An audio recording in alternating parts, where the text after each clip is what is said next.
Chief Minister of Tamil Nadu.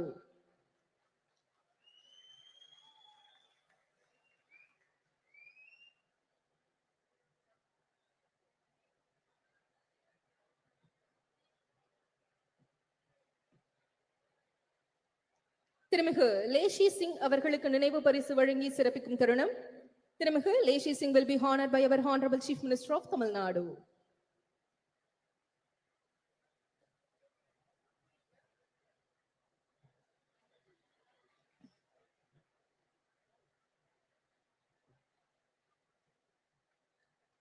திருமிகு சுஷ்மிதா தேவ் அவர்களுக்கு நினைவு பரிசு வழங்கி சிறப்பிக்கும் தருணம். திருமிகு Sushmita Dev will be honored by our Honorable Chief Minister of Tamil Nadu.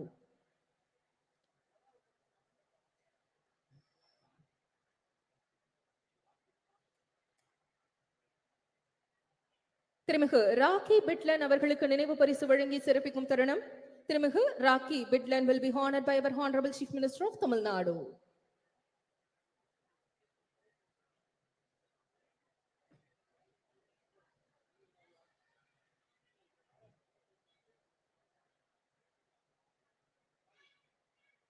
மாண்புமிகு தமிழ்நாடு முதலமைச்சர் அவர்கள் மாண்புமிகு மக்கள் நல்வாழ்வுத்துறை அமைச்சர் அவர்களுக்கு நினைவு பரிசு வழங்கி சிறப்பிப்பார்கள்.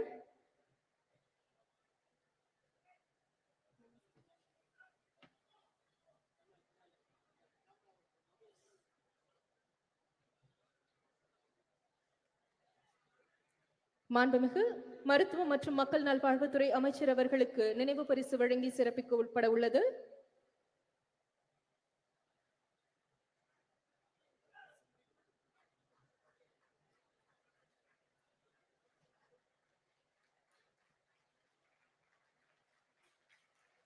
The Honorable Chief Minister of Tamil Nadu honoring Honorable Minister of Health and Family Welfare.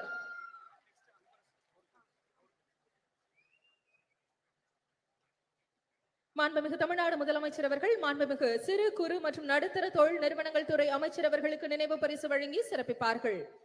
The Honorable Chief Minister of Tamil Nadu will be honoring the Honorable Minister of Micro, Small and Medium Enterprises.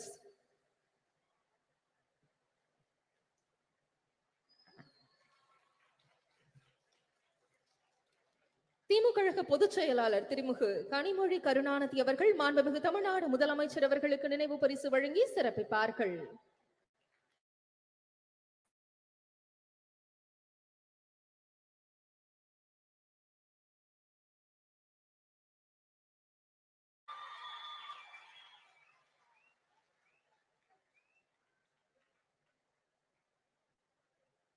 நன்றி.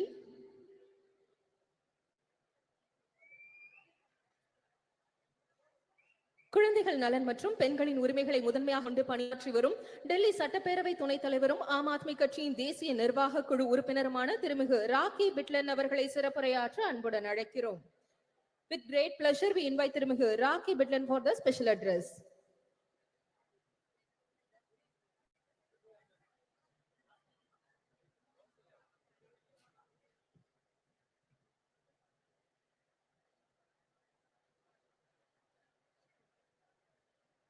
बहुत बहुत धन्यवाद। मंच पर उपस्थित समस्त सम्मानित अतिथिगण, मेरे समक्ष बैठे चेन्नई के तमाम सम्मानित मतदाता, आज के इस कार्यक्रम को आयोजित करने से पहले मैं धन्यवाद देना चाहती हूं तमिलनाडु के मुख्यमंत्री श्री M.K. स्टालिन जी को, DMK की सांसद सुश्री कनिमोझी जी को, जिन्होंने ये कार्यक्रम को आयोजित किया, और देश भर से अलग अलग पार्टियों का प्रतिनिधित्व करती हुई आए हुए तमाम सम्मानित अतिथिगण जो मंच पर विराजमान है। मैडम सोनिया जी, आप सबका मैं दिल की गहराइयों से बहुत बहुत धन्यवाद करती हूँ, बहुत बहुत आभार प्रकट करती हूँ। साथियों, आज का कार्यक्रम जो आयोजित किया गया है वो महिलाओं के अधिकारों पर चर्चा करने हेतु इस कार्यक्रम को बुलाया गया, इसका आयोजन किया गया। महिलाएं जो इस देश की आधी आबादी है, महिलाएं जो हमारे समाज का अभिन्न अंग है, महिलाएं जो इस देश की व्यवस्था को सुव्यवस्थित करने के लिए अपना अभूतपूर्व योगदान देती हैं। ऐसी महिलाओं के अधिकारों के ऊपर आज चर्चा करने के लिए हमारी जैसी बहनें, हमारी जैसी बेटियां जो दूर दराज गांव में रहती हैं, उन हजारों हजार महिलाओं के अधिकारों पर चर्चा करने से पहले धन्यवाद देना चाहती हूं, मैं श्रद्धांजलि देना चाहती हूं संविधान निर्माता डॉक्टर भीमराव अंबेडकर जी को, जिन्होंने संविधान का निर्माण करते वक्त अपने संविधान के अंदर देश की आधी आबादी को उनके अधिकार दिए, उनके हक दिए।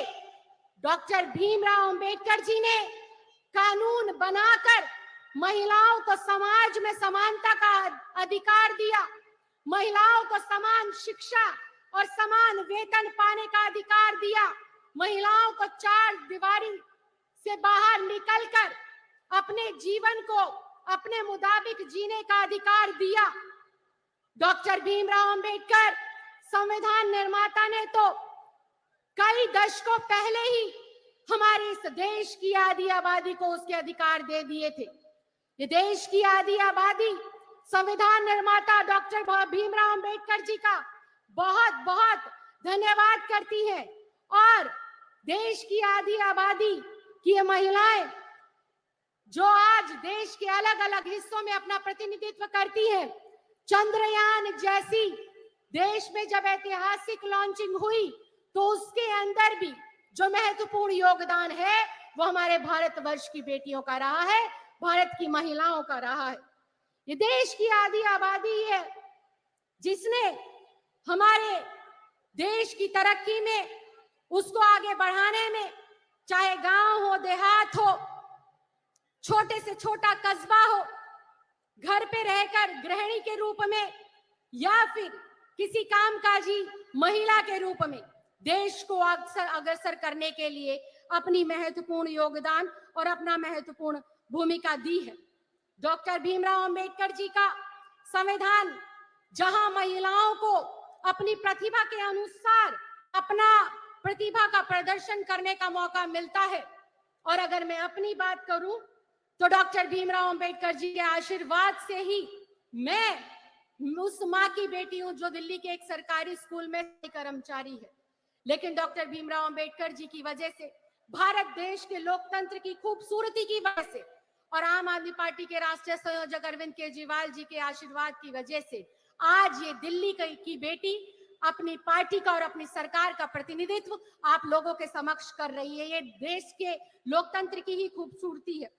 लेकिन जहां हम के संविधान लोकतंत्र की महिलाओं के हक और अधिकारों पाते हैं, सिर्फ वो संविधान के अंदर लिखित हैं। दुर्भाग्यवश आज भी हमारी एक बड़े तबके की महिलाएं अपने अधिकारों से वंचित है। आज भी उनको उनके अधिकार नहीं मिल रहे हैं।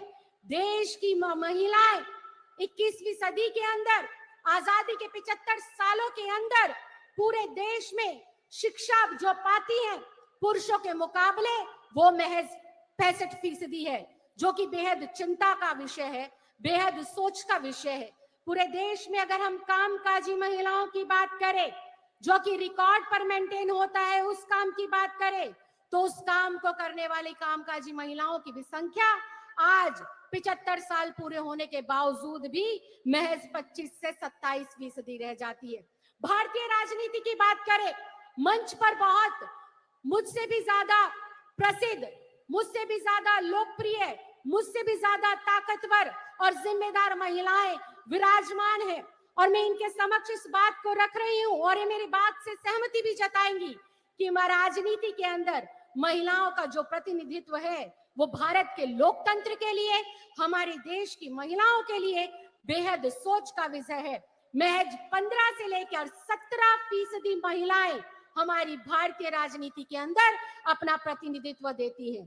आज महिलाओं का एक बड़ा तबका, या यूं कहें 30 से लेकर 35% की हमारी महिलाएं हैं, अपनी सही स्वास्थ्य की जानकारी ना होने की वजह से काफी गंभीर रोगों से जो है ग्रसित है, जो कि आज एक चिंता का विषय है।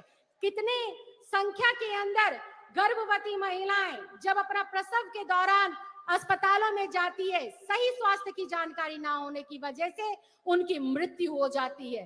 तो ये बेहद दुख का विषय है कि आज हम लोग आजादी के 75 साल मना रहे हैं, आजादी का अमृत काल मना रहे हैं।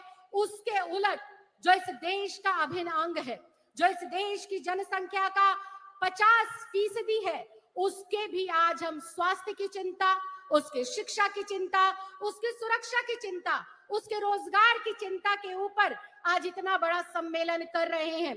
इसके उलट अगर देखें, पिछले 75 सालों के अंदर आजादी में के बाद भी संविधान में अपने अधिकारों को प्राप्त करने के बावजूद भी आज महिलाओं के लिए क्या बढ़ रहा है?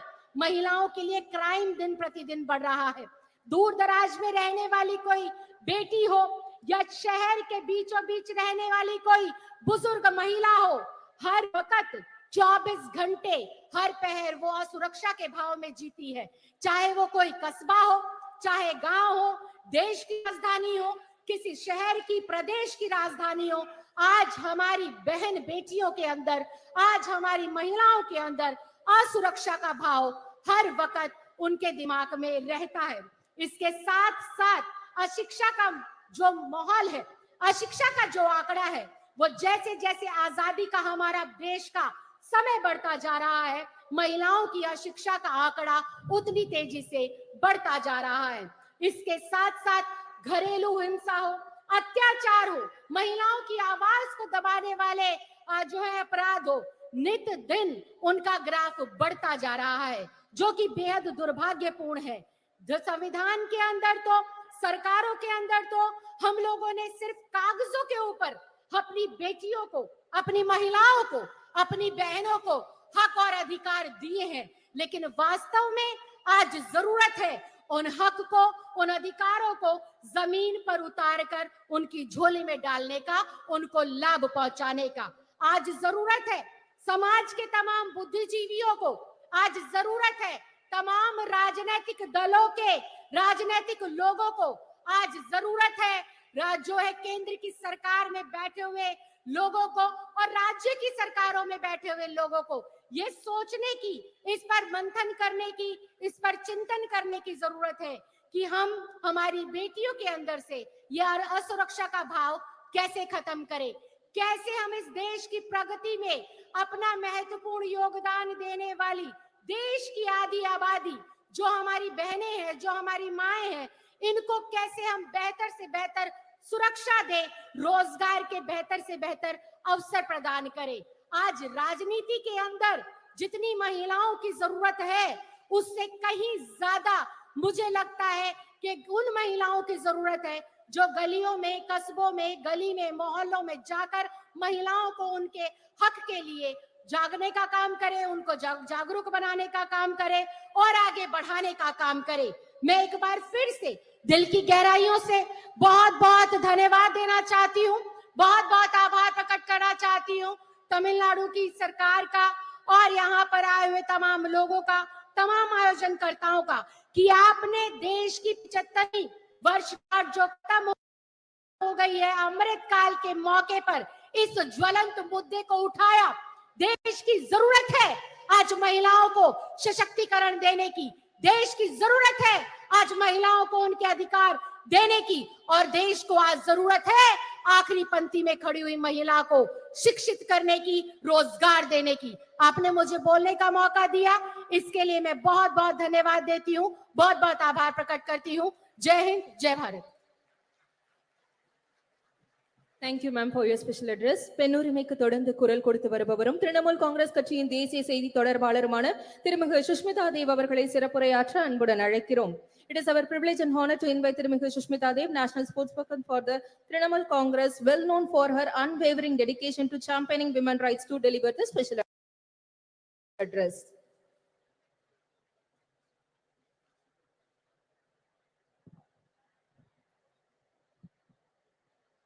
Honorable Chief Minister of Tamil Nadu, Thalapathy M.K. Stalin,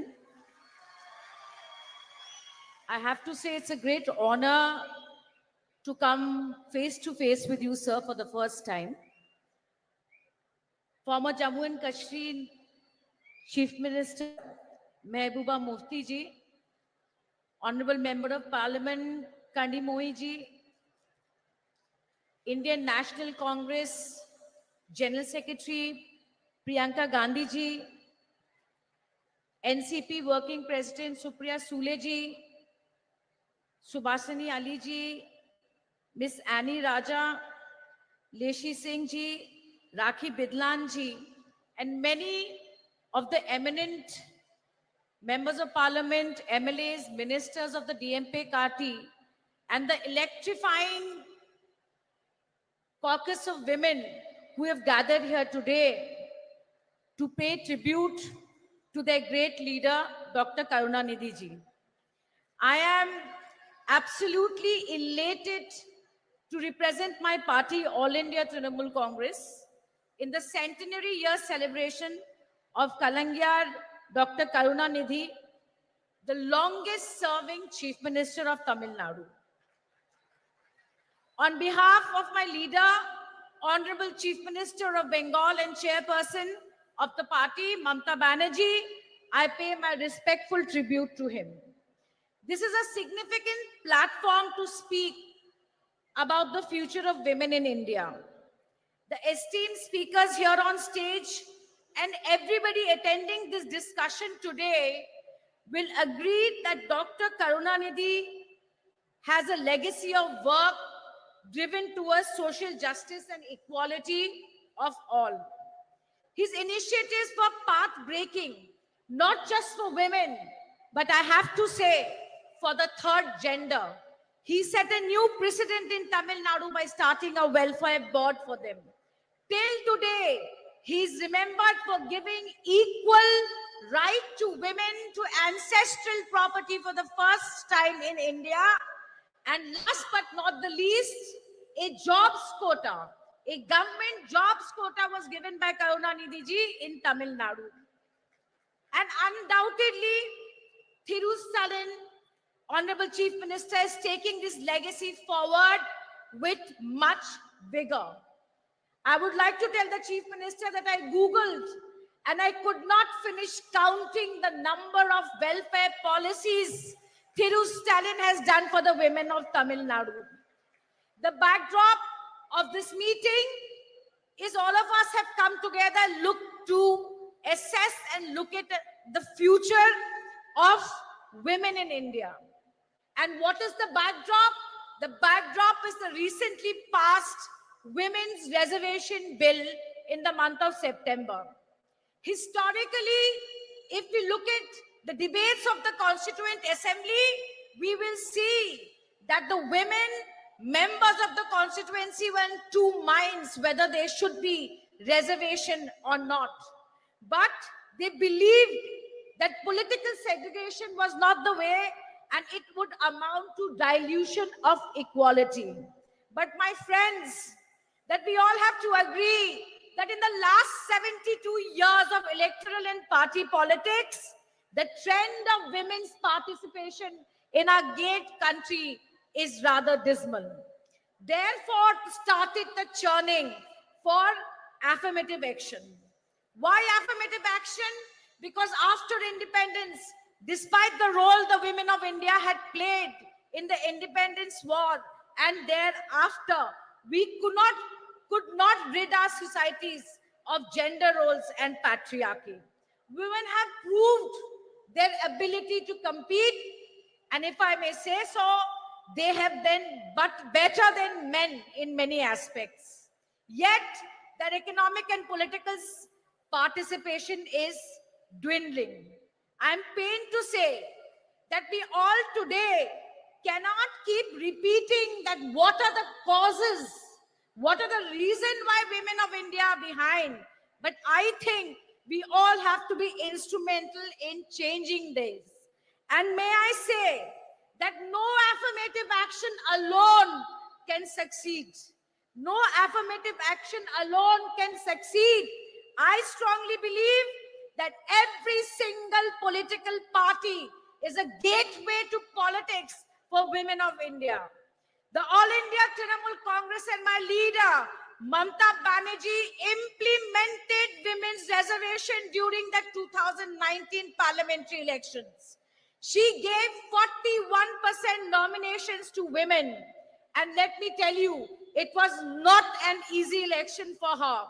The 17 women who got tickets, I am proud to say that the 9 of them today are sitting in the Lok Sabha. Now, every 1 in 3 women in the Lok Sabha are from the Trinamool Congress. As the only woman chief minister of the country today, her own story, even her critics would admit, is one of resilience and grit.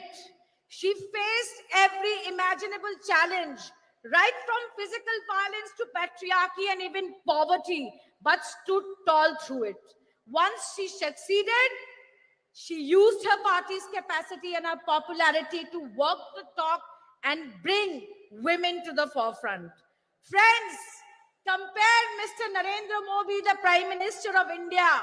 His Beti Bachao and Beti Padhao campaign is nothing but an advertising and PR excess for Prime Minister Modi. I am sad to say that Nirbhaya shook the nation, but the funds remains unutilized. I am happy that women got the Ujjwala scheme, but the majority have rejected it. BJP, with an absolute majority, has delayed the reservation bill and given us a bill which is shackled in preconditions. It is preconditioned on a fresh census and a delimitation process. I hear on television people saying that women's reservation will be implemented in 2034. But let me tell you today that there is absolutely no guarantee that even if everything goes well, women's reservation will not come into effect till 2037. Not till 2037. The last time the Delimitation Commission was set up, it took 6 years to give a report. 6 years.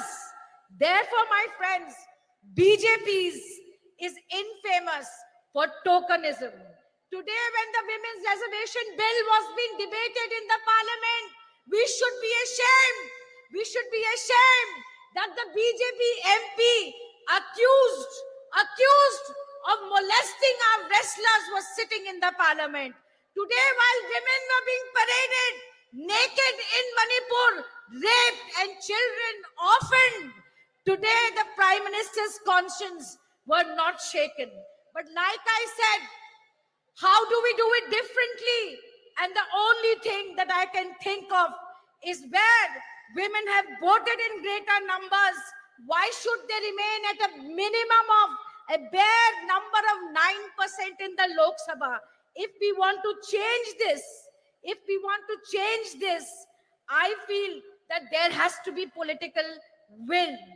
I hope that you will agree with me that it is everyone's duty, every political party's duty to demolish the systemic and systematic discrimination and marginalization of women within parties has to stop. It must stop. We have to show the political will to have women in more substantive positions. But last but not the least, and I'm about to end my speech, that we have to recognize that to bring women to the forefront of politics, we need progressive male leaders like Dr. Karunanidhi. We need progressive male leaders like Shri Rajiv Gandhi ji, who gave the Panchayati Raj reservation. We need social activists like Raja Ram Mohan Nai, who stopped sati. I have absolutely no doubt in my mind that India parties will come to power in 2024 and oust this regressive and anti-woman regime that is ruling the country and convert and turn this Women's Reservation Act into the greatest enabler in the history of this country for women amendment. I end my speech by quoting the only woman Prime Minister in this country, Indira Gandhi ji. There are two kinds of people, those who do the work and those who take the credit. While Prime Minister Modi takes credit for travesty of a law in the name of reservation, let us who are sitting here do the real work towards greater political representation of women. With these words, I once again thank the DMK party. I thank the women wings of the DMK party and your patience for listening to me. Jai Hind. Thank you very much. Thank you, ma'am. Bihar மாநிலத்தின் உணவு மற்றும் நுகர்வோர் பாதுகாப்புத்துறை அமைச்சரும் ஐக்கிய ஜனதா தளம் கட்சியின் தேசிய நிர்வாக குழு உறுப்பினருமான திருமிகு லேஷி சிங் அவர்களை சிறப்புரையாற்ற அன்புடன் அழைக்கிறோம். We request திருமிகு லேஷி Singh, the Minister for Food and Consumer Protection of Bihar State.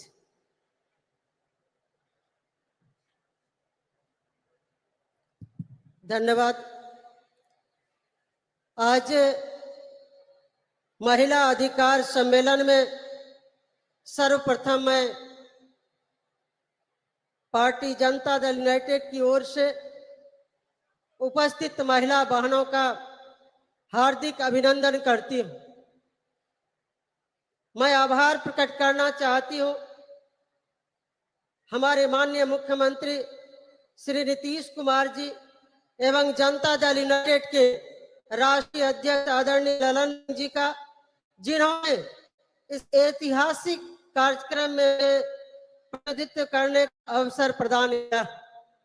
मैं धन्यवाद देना चाहूंगी देश की चर्चित प्रसिद्ध महिला नेत्री डीएम सांसद बड़ी बहन आदरणीय कनी मोजी जी का, जिन्होंने मुझे व्यक्तिगत रूप से दूरभाष पर संपर्क कर इस प्रोग्राम में आने के लिए आमंत्रित किया। मैं जनता दल यूनाइटेड की ओर से इस कार्यक्रम में उपस्थित इस लोकप्रिय मुख्यमंत्री आदरणीय एम.के. स्टालिन जी, कांग्रेस की राष्ट्रीय महासचिव एवं देश की महिला बहनों की प्रेरणा स्रोत आदरणीय बहन प्रियंका गांधी जी, जम्मू कश्मीर की पूर्व मुख्यमंत्री एवं पीडीपी पार्टी की अध्यक्ष महबूबा मुफ्ती जी, देश की प्रसिद्ध वरिष्ठ सांसद एवं एनसीपी पार्टी की कार्यकारी अध्यक्ष बहन सुप्रिया सूले जी, समाजवादी पार्टी की नेता एवं माननीय सांसद बहन डिम्पल यादव जी, पूर्व सांसद एवं सीपीआई-एम पार्टी की पोलित ब्यूरो सदस्य बहन सुभाषिनी अली जी, पूर्व सांसद एवं ऑल इंडिया तृणमूल कांग्रेस की राष्ट्रीय प्रवक्ता बहन सुष्मिता देव जी, सीपीआई की राष्ट्रीय कार्यकारिणी की सदस्य एनएफआईडब्ल्यू की राष्ट्रीय महासचिव बड़ी बहन एनी राजा जी, दिल्ली विधानसभा की माननीय उपाध्यक्ष एवं आम आदमी पार्टी की राष्ट्रीय कार्यकारिणी की सदस्य बहन राखी बिरला जी का मैं अभिनंदन करती हूँ। बहनों, कहा जाता है कि यत्र नारी पूज्यन्ते तत्र देवता, यानी जहां नारी की पूजा होती है वहां देवता का वास होता है। हम नारी सर्वशक्तिमान हैं। नारी के बिना संसार में मानव जाति की सृजन की कल्पना नहीं की जा सकती है। इसी शक्ति को सम्मान देने के लिए हमारे बिहार में माननीय मुख्यमंत्री श्री नीतीश कुमार जी ने सत्ता संभालते ही 2006 से पंचायती राज संस्थानों में एवं 2007 से नगर निकाय के निर्वाचन में महिलाओं के लिए 50% आरक्षण दिया जा रहा है। वहीं प्राथमिक शिक्षक नियोजन में 50% आरक्षण महिलाओं के लिए सुरक्षित है। राज्य में पहली बार पुलिस महिला बटालियन का गठन किया गया है। राज्य के सभी 40 पुलिस जिलों एवं 4 रेल पुलिस जिलों में एक महिला थाना की स्थापना किया गया है। राज्य में अनुसूचित जनजाति की महिलाओं के लिए स्वाभिमान बटालियन का गठन किया गया है। वहीं पुलिस बल में सिपाही से अवर निरीक्षक तक के पदों में सीधी नियुक्ति में महिलाओं के लिए 35% आरक्षण की व्यवस्था की गई। सरकारी सेवाओं संवर्गों के सभी स्तर के एवं सभी प्रकार के पदों पर सीधी नियुक्ति में 35% आरक्षण दिया ही जा रहा है।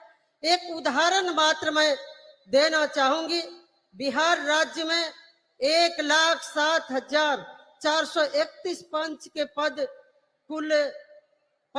पद पर कुल 63,974 पंच की सीट पर महिला जीतकर आई है। 38 जिला परिषद अध्यक्ष में 29 महिला जिला परिषद अध्यक्ष, वही कुल 8,058 मुखिया में कुल 4209 मुखिया पद पर आसीन है। पंचायती राज व्यवस्था में महिलाओं को आरक्षण देने की नेक सोच रखने वाले देश के हमारे भूतपूर्व प्रधानमंत्री स्वर्गीय राजीव जी को भी मैं स्मरण करना चाहूंगी। आज स्वर्गीय राजीव गांधी जी रहते तो महिलाओं को देश की संसद और विधानसभाओं में कब का 1/3 आरक्षण मिल गया होता। हमारे बिहार में नारी सशक्ति के अग्रणी नेता माननीय मुख्यमंत्री श्री नीतीश कुमार जी द्वारा ऐतिहासिक कदम उठाए गए, जिनकी चर्चा करूंगी तो काफी वक्त लग सकता है। मुख्यमंत्री बालिका पोशाक योजना, छात्रवृत्ति योजना, साइकिल योजना, बालिका प्रोत्साहन योजना, बिहार स्टूडेंट क्रेडिट कार्ड योजना, मुख्यमंत्री किशोरी स्वास्थ्य कार्यक्रम आदि चलाकर महिलाओं को अवसर प्रदान किया गया है। मुख्यमंत्री कन्या उत्थान योजना, लक्ष्मीबाई पेंशन योजना, मुख्यमंत्री नारी शक्ति योजना से महिलाओं को काफी लाभ पहुंचा है। जो महिला को कभी अबला कहा जाता था, उसे सबला बनाने के लिए हमारे माननीय मुख्यमंत्री श्री नीतीश कुमार जी प्रयास कर रहे हैं। मुख्यमंत्री महिला उद्यमी योजना चलाया जा रहा है। वही महिलाओं को सरकारी नौकरी में तो 35% आरक्षण दिया ही जा रहा है। तमिलनाडु में भी भूतपूर्व मुख्यमंत्री अभिभावक समान स्वर्गीय करुणानिधि जी के द्वारा महिलाओं के लिए कई योजनाएं चलाई गई। उन्हीं के पद चिन्हों पर चलकर वर्तमान मुख्यमंत्री स्टालिन जी भी महिलाओं को सम्मानित व गौरवान्वित करने का अवसर प्रदान किया है। हम इसके लिए आदरणीय स्टालिन जी का समस्त महिला बहनों की ओर से आभार प्रकट करती हूं और धन्यवाद देती हूं। एक तरफ स्वर्गीय राजीव गांधी जी, स्वर्गीय करुणानिधि जी, माननीय मुख्यमंत्री नीतीश कुमार जी, माननीय मुख्यमंत्री स्टालिन जी, माननीय मैडम सोनिया गांधी जी, जिन्होंने महिलाओं के हित में इतने ऐतिहासिक कदम उठाए हैं, लेकिन उसका ढिंढोरा नहीं पीटा जा रहा है, मार्केटिंग नहीं किया जा रहा है। बस सेवा भाव से महिलाओं को अधिकार प्रदान कर सशक्त करने के लिए काम किया जा रहा है। दूसरी ओर केंद्र की भाजपा सरकार, जिनके नेता नरेंद्र मोदी जी, महिलाओं के लिए कुछ नहीं किया, बस योजनाओं को ब्रांडिंग कर अपने चेहरे को चढ़ाने चमकाने का काम किया। अभी हाल ही में महिला आरक्षण बिल को देश की संसद में भाजपा सरकार की ओर से लाया गया। सभी दलों ने मिलकर उसे पारित किया। इससे पहले भी मैडम सोनिया गांधी जी के प्रयास से डॉक्टर मनमोहन जी की सरकार ने प्रयास किया था। इस बिल का नाम नारी शक्ति वंदन अधिनियम रखा गया। बहनों भाइयों, लेकिन ये नारी शक्ति वंदन के बजाय मोदी वंदन बनकर रह गया। इस बिल में कब आरक्षण लागू होगा, कोई समय सीमा नहीं बताया गया। वंचित अति पिछड़े वर्गों का ख्याल नहीं रखा गया है। लेकिन मोदी जी एक जुमला की तरह इस विधेयक पर अपनी पीठ थपथपा रहे हैं। नारी वंदन के बजाय नरेंद्र मोदी महिलाओं से आरती उतरवा रहे हैं, अपना चरण वंदन करवा रहे हैं। उनका इस बिल से कोई लेना देना नहीं है, सिर्फ अपना चेहरा चमकाने के लिए इस तरह का बिल पेश किया गया। माननीय मैडम सोनिया जी, मैं तमाम प्रियंका गांधी जी, तमाम यहाँ पर जितनी भी महिला नेत्री हैं, मैं उनको आश्वस्त करना चाहूंगी, मोदी सरकार देश में आने वाली नहीं है। ये बिल शायद आपके और नीतीश कुमार जी, स्टालिन जी, शरद पवार जी, इंडिया के प्रमुख नेताओं के नेतृत्व में बनने वाली सरकार में ही ये संभव हो पाएगा। हम सभी चाहते हैं देश की महिला आरक्षण बिल में बिहार मॉडल को अपनाया जाए, जिसमें आबादी के हिसाब से 50% आरक्षण महिलाओं को बिल मिल सके, बिल में प्रावधान हो। इस कार्यक्रम के माध्यम से देश की महिला बहनों से कहना चाहूंगी कि हम महिलाएं किसी क्षेत्र में पुरुषों से कम नहीं है। यहाँ तक कि पुरुषों के तुलना में महिलाएं ज्यादा ईमानदार, कर्तव्यनिष्ठ हैं। आज महिलाएं हर क्षेत्र में अव्वल होती आ रही है। महिला एक घर में जन्म से लेकर दूसरे के घर भी जाकर उसे सुसज्जित संस्कार देने का काम करती है। महिलाएं धरती से लेकर अंतरिक्ष तक पहुंची। महिलाओं को केवल अवसर मिलने की आवश्यकता है। महिलाओं को अवसर मिलने पर महिलाओं ने साबित कर दिया है कि पुरुषों से कई ज्यादा गुना काबिलियत महिलाओं में है। देश की महिला प्रधानमंत्री स्वर्गीय इंदिरा गांधी जी इसका सशक्त उदाहरण है, जिन्होंने अपनी नेतृत्व क्षमता से दुश्मन देश के दांत खट्टे कर अपनी दृढ़ इच्छा शक्ति संकल्प के कारण उन्हें आयरन लेडी कहा जाता है। मुझे विश्वास है जैसे इंडिया, चाहे वो माननीय मुख्यमंत्री नीतीश कुमार जी हो, चाहे मैडम सोनिया जी, मैडम प्रियंका गांधी जी, महबूबा जी, स्टालिन जी, मैडम कनिमोझी जी, सुप्रिया सुले जी एवं समस्त मंचासीन विभिन्न विपक्षी नेताओं के दलों के नेताओं के सभी महिला नेतृगण आदि ने महिलाओं को अवसर और संबल प्रदान कर रहे हैं। वो दूर इतनी सशक्त होगी कि वेद पूर्ण इतिहास में जो उसे शक्ति प्रदान थी वो शक्ति प्राप्त करेंगी, तभी आरक्षण के लिए मुहताज नहीं होना पड़ेगा।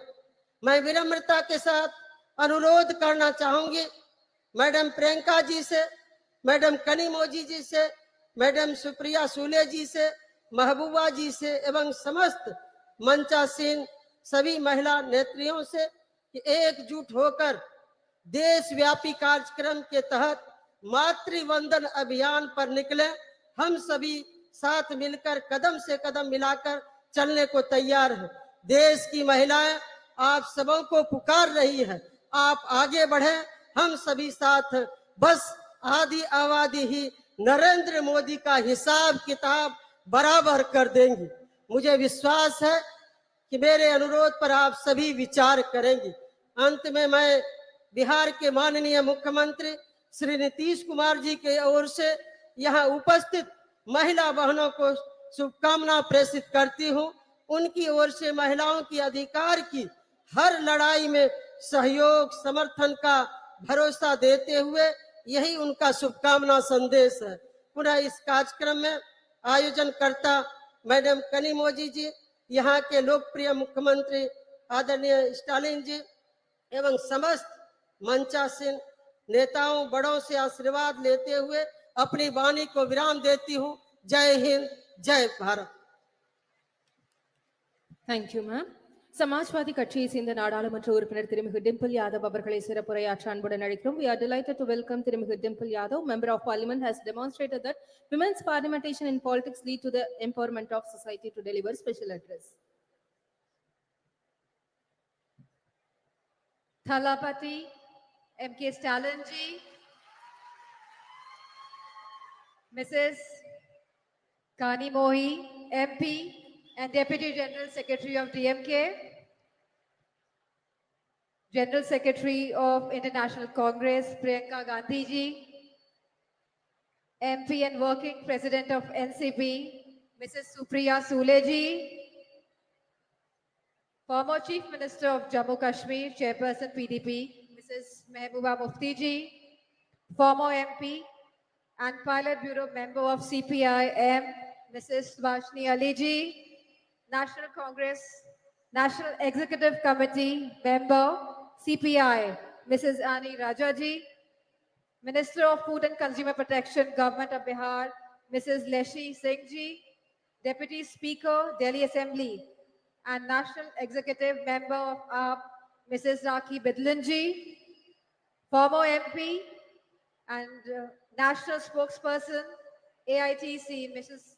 Shushmita Dev ji, and all the dignitaries who are present in front of me, all the distinguished guests, and my fellow citizens of India.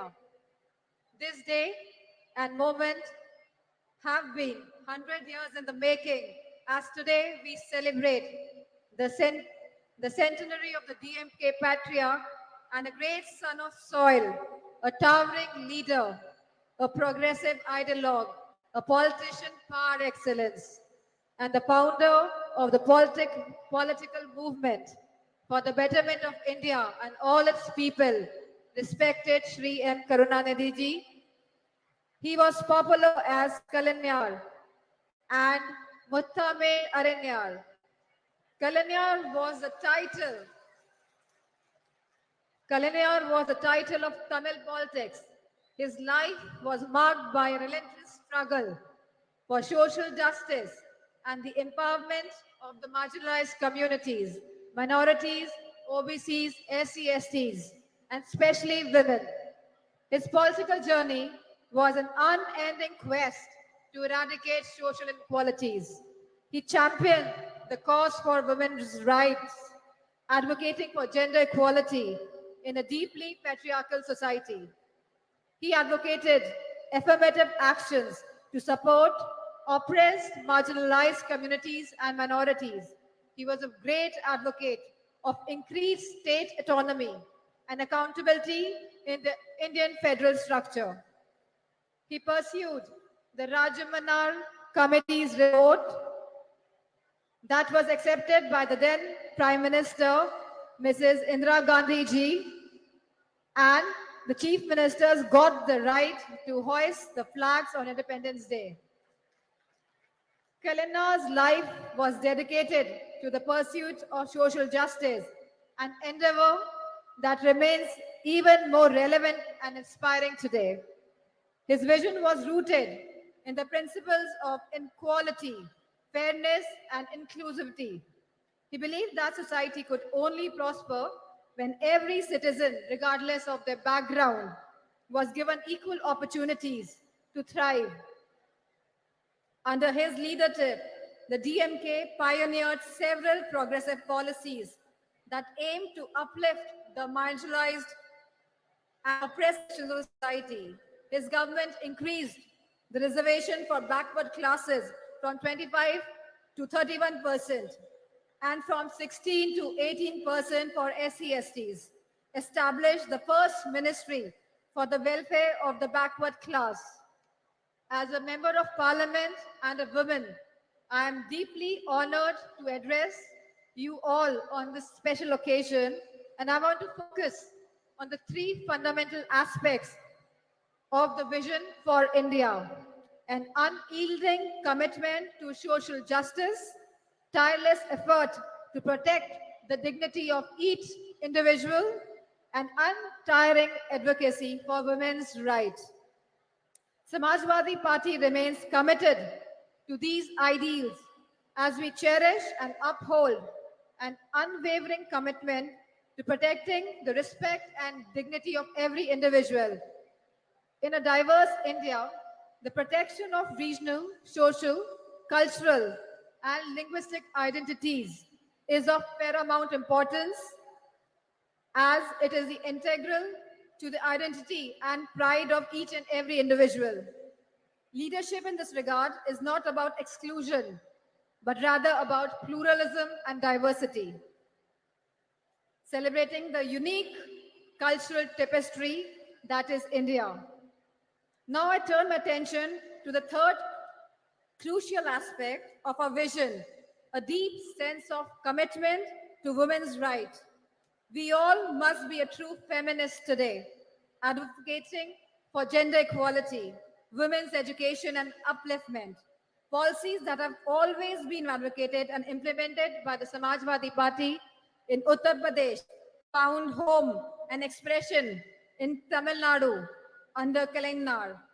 He raised girls' marriageable age, provided women one-third reservations in the government jobs, local body elections, property rights, subsidized loans, financial assistance to widows, marriage, intercaste marriages, self-help groups, vocational training programs, free power and gas connections, and rice at ₹1, and many much policies.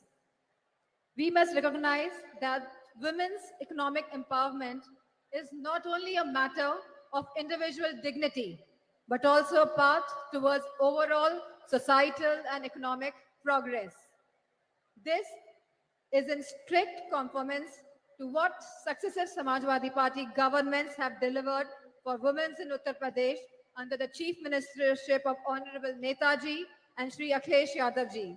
For us, women's rights is not a manner of speech, but a matter of faith and action. Let me draw the focus to the task at hand for this August gathering. The Magalir Urmai Manadu, being organized today by the DMK Women's Wing, headed by MP Kani Mohi, calls upon the central government, headed by BJP, for immediate action on women's rights issues. The BJP government has totally been proven incompetent and an abject failure in securing women's rights and providing security and safety to women. India has witnessed an alarming surge in crimes against women, particularly of the OBCs, SC/STs, and the minorities. This dire situation reflects poorly on the government's ability to ensure the safety and the security of women, especially from the OBCs, SC/STs, and minorities who bear the brunt of this crisis. Manipur is a living example today for us. What has been seen in Manipur is really shattering the very idea of India. The data reveals that incidents of rape and sexual assault and violence against young girls, infants, women, and older women have reached to one of the highest ever under the BJP government, exposing a fundamental breakdown in social order, sense of security, and law and order. Lack of swift justice and a consistent track record of not holding perpetrators accountable has led to this scary situation in the country. This needs to be corrected immediately.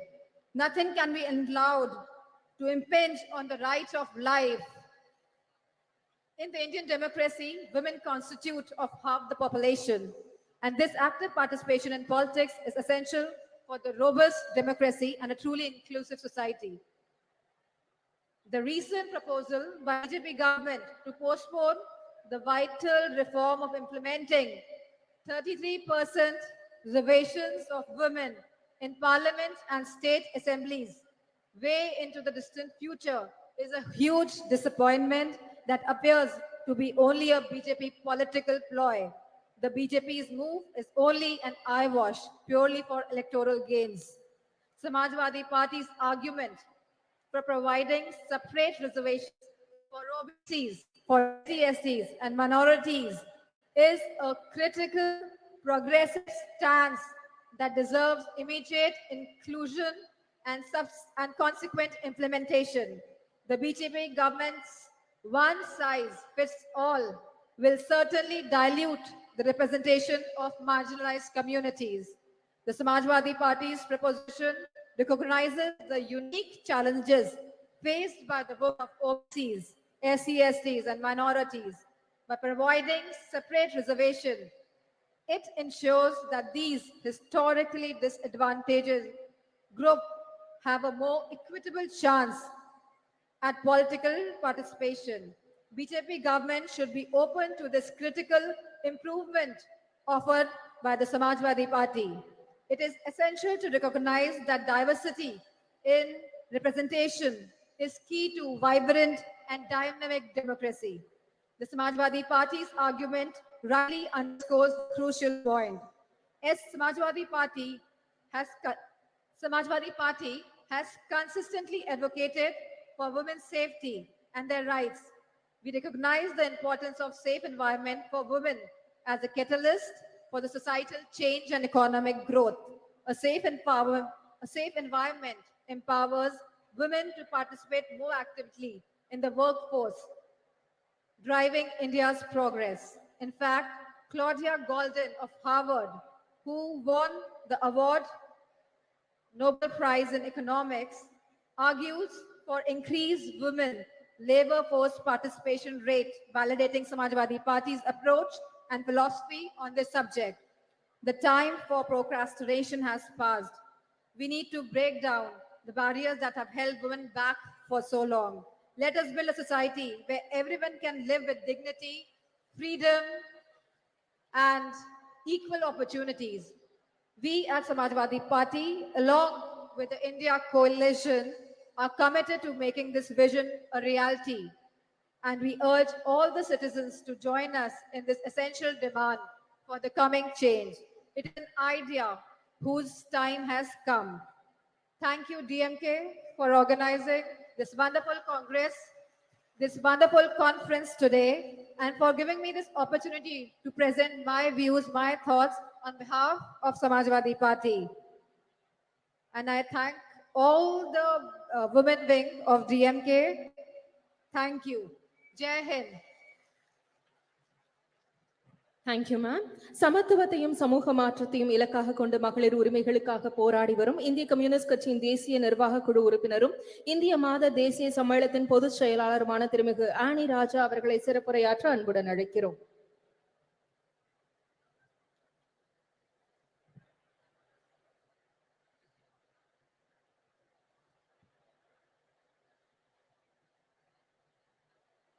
From the depth of my heart, I express my homage to the only one Kalanger who showed the people and the country that how the words can be transformed into actions and how it can be beneficial to the people and especially to the women and children of the country, particularly the state of Tamil Nadu.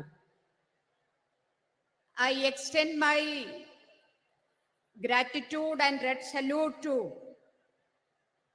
Tandai Periyar, Phule, Dr. Ambedkar, Ayyankali, Ayodhya Das Pandita for their immense contribution and effort for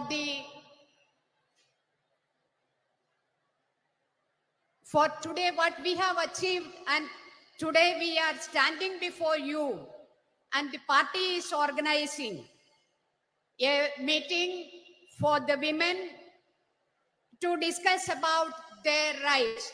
So this is possible because of the efforts of all these great stalwarts who have given their life for gender equality and justice, and my red salute to all of them. மகளிர் உரிமை மாநாட்டில் அதுக்கான எல்லா விதமான വർക്കും ചെയ്ത് എല്ലാ ഹെൽപ്പും ചെയ്ത് ஏதாச்சும் குறை இருந்தா அதை பார்த்து எங்களுக்கு நல்ல முறையா இந்த மாநாடு முடிக்கிறதுக்காக எங்களோடு சேர்ந்து இந்த மேடையில் அமர்ந்திருக்கும் இந்த தமிழ்நாடினுடைய முதலமைச்சர் தளபதி அவர்களே, இந்த கூட்டத்தில் நம்மோடு உரையாடுறதுக்கு பேசுறதுக்கு இங்கே வருவிக்கிற நேஷனல் காங்கிரசினுடைய தலைவி சோனியா காந்தி அவர்களே, மெஹபூபா தோழியர், நான் எல்லோரும் தோழியர் I would like to call you all as comrades. So தோழியர் மெஹபூபா முஃப்தி ஜி,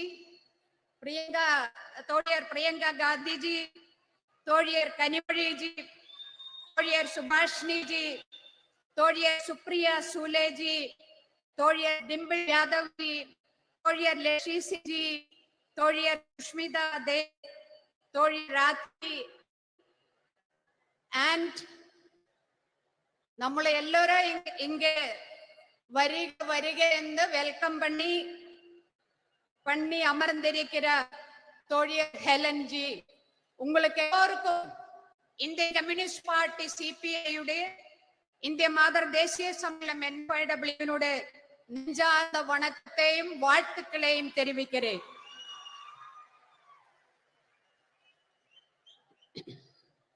கலைஞருடைய நூற்றாண்டு விழா கொண்டாடுறதுக்காக, கலைஞரோட வாழ்க்கையே கொண்டாடுறதுக்கான இந்த கூட்டத்தில்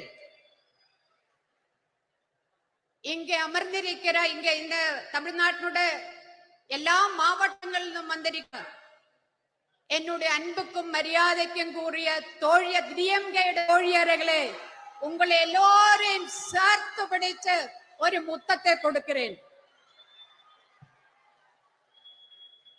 நம்ம இந்த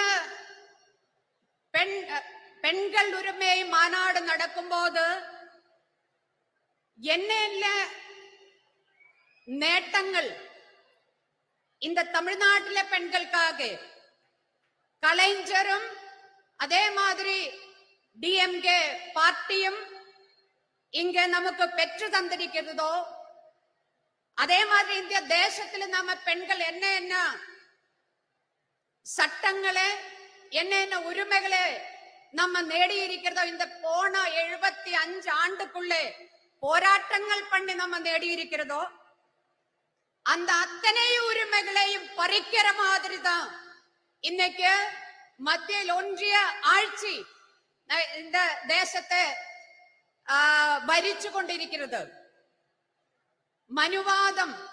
மனுவாதி பாசிசம் இந்தியாவில் எல்லா இடத்திலுமே பாம்பு மாதிரி, விஷப்பாம்பு மாதிரி பத்தி விடர்த்தி ஆடுறத ஒரு நிலைமையை பார்க்கிறது. மதேதர மதசார்பற்ற இந்தியாவினோட பாராளுமன்றத்தில் இன்னைக்கு கேட்கிறது ஜெய் ஸ்ரீராம் എന്നൊരു குரல் தான். அதே மாதிரி செங்கோல் இன்னைக்கு இந்தியாவினோட பிரசிடென்ட், ஒரு பெண் பிரசிடென்ட், அவங்க தாழ்த்தப்பட்ட ஒடுக்கப்பட்ட கம்யூனிட்டியிலிருந்து வந்திருக்கிற பிரசிடென்ட், அந்த மாதிரி ஒரு பெண் பிரசிடென்ட் இருக்கும் போதும் இந்தியாவினோட பாராளுமன்றத்துக்கு வெளியே அவங்களை உட்கார வச்ச பாராளுமன்றத்துக்குள்ள செங்கோல் கொண்டு வைக்கிற ஆட்சி இன்னும் நரேந்திர மோடி 56 இன்ச் நெஞ்சளவுள்ள பிரதமர் உட்கார்ந்த இந்த தேசத்தை தொலைக்கிறதுக்காக உட்கார்ந்து இருக்கிற ஒரு கட்டத்தில் தான், ஒரு சந்தர்ப்பத்தில் தான் மகளிர் உரிமை மாநாடு கலைஞருடைய நூற்றாண்டு விழாவை ஒட்டி இன்னும் நாம இங்க நடத்திட்டு இருக்கிறது. இந்த நாட்டில் நடக்கிற மரணங்கள், அது கூட்ட மரணங்களா இருந்தாலும் சரி, அது ஆற்றில் ஒழுகி நடக்கிற டெட் பாடிஸ் ஆயிருந்தாலும் சரி, மணிப்பூர்ல மோர்ச்சரியில் 5 மாசத்திலேறையா இருக்கிற அழுகிற டெட் பாடிஸ் ஆயிருந்தாலும் சரி, അതൊന്നുമേ இந்த 56 இன்ச் நெஞ்சளவுள்ள பிரதமர் நரேந்திர மோடிக்கு கொஞ்சம் கூடி கவலை இல்லையா?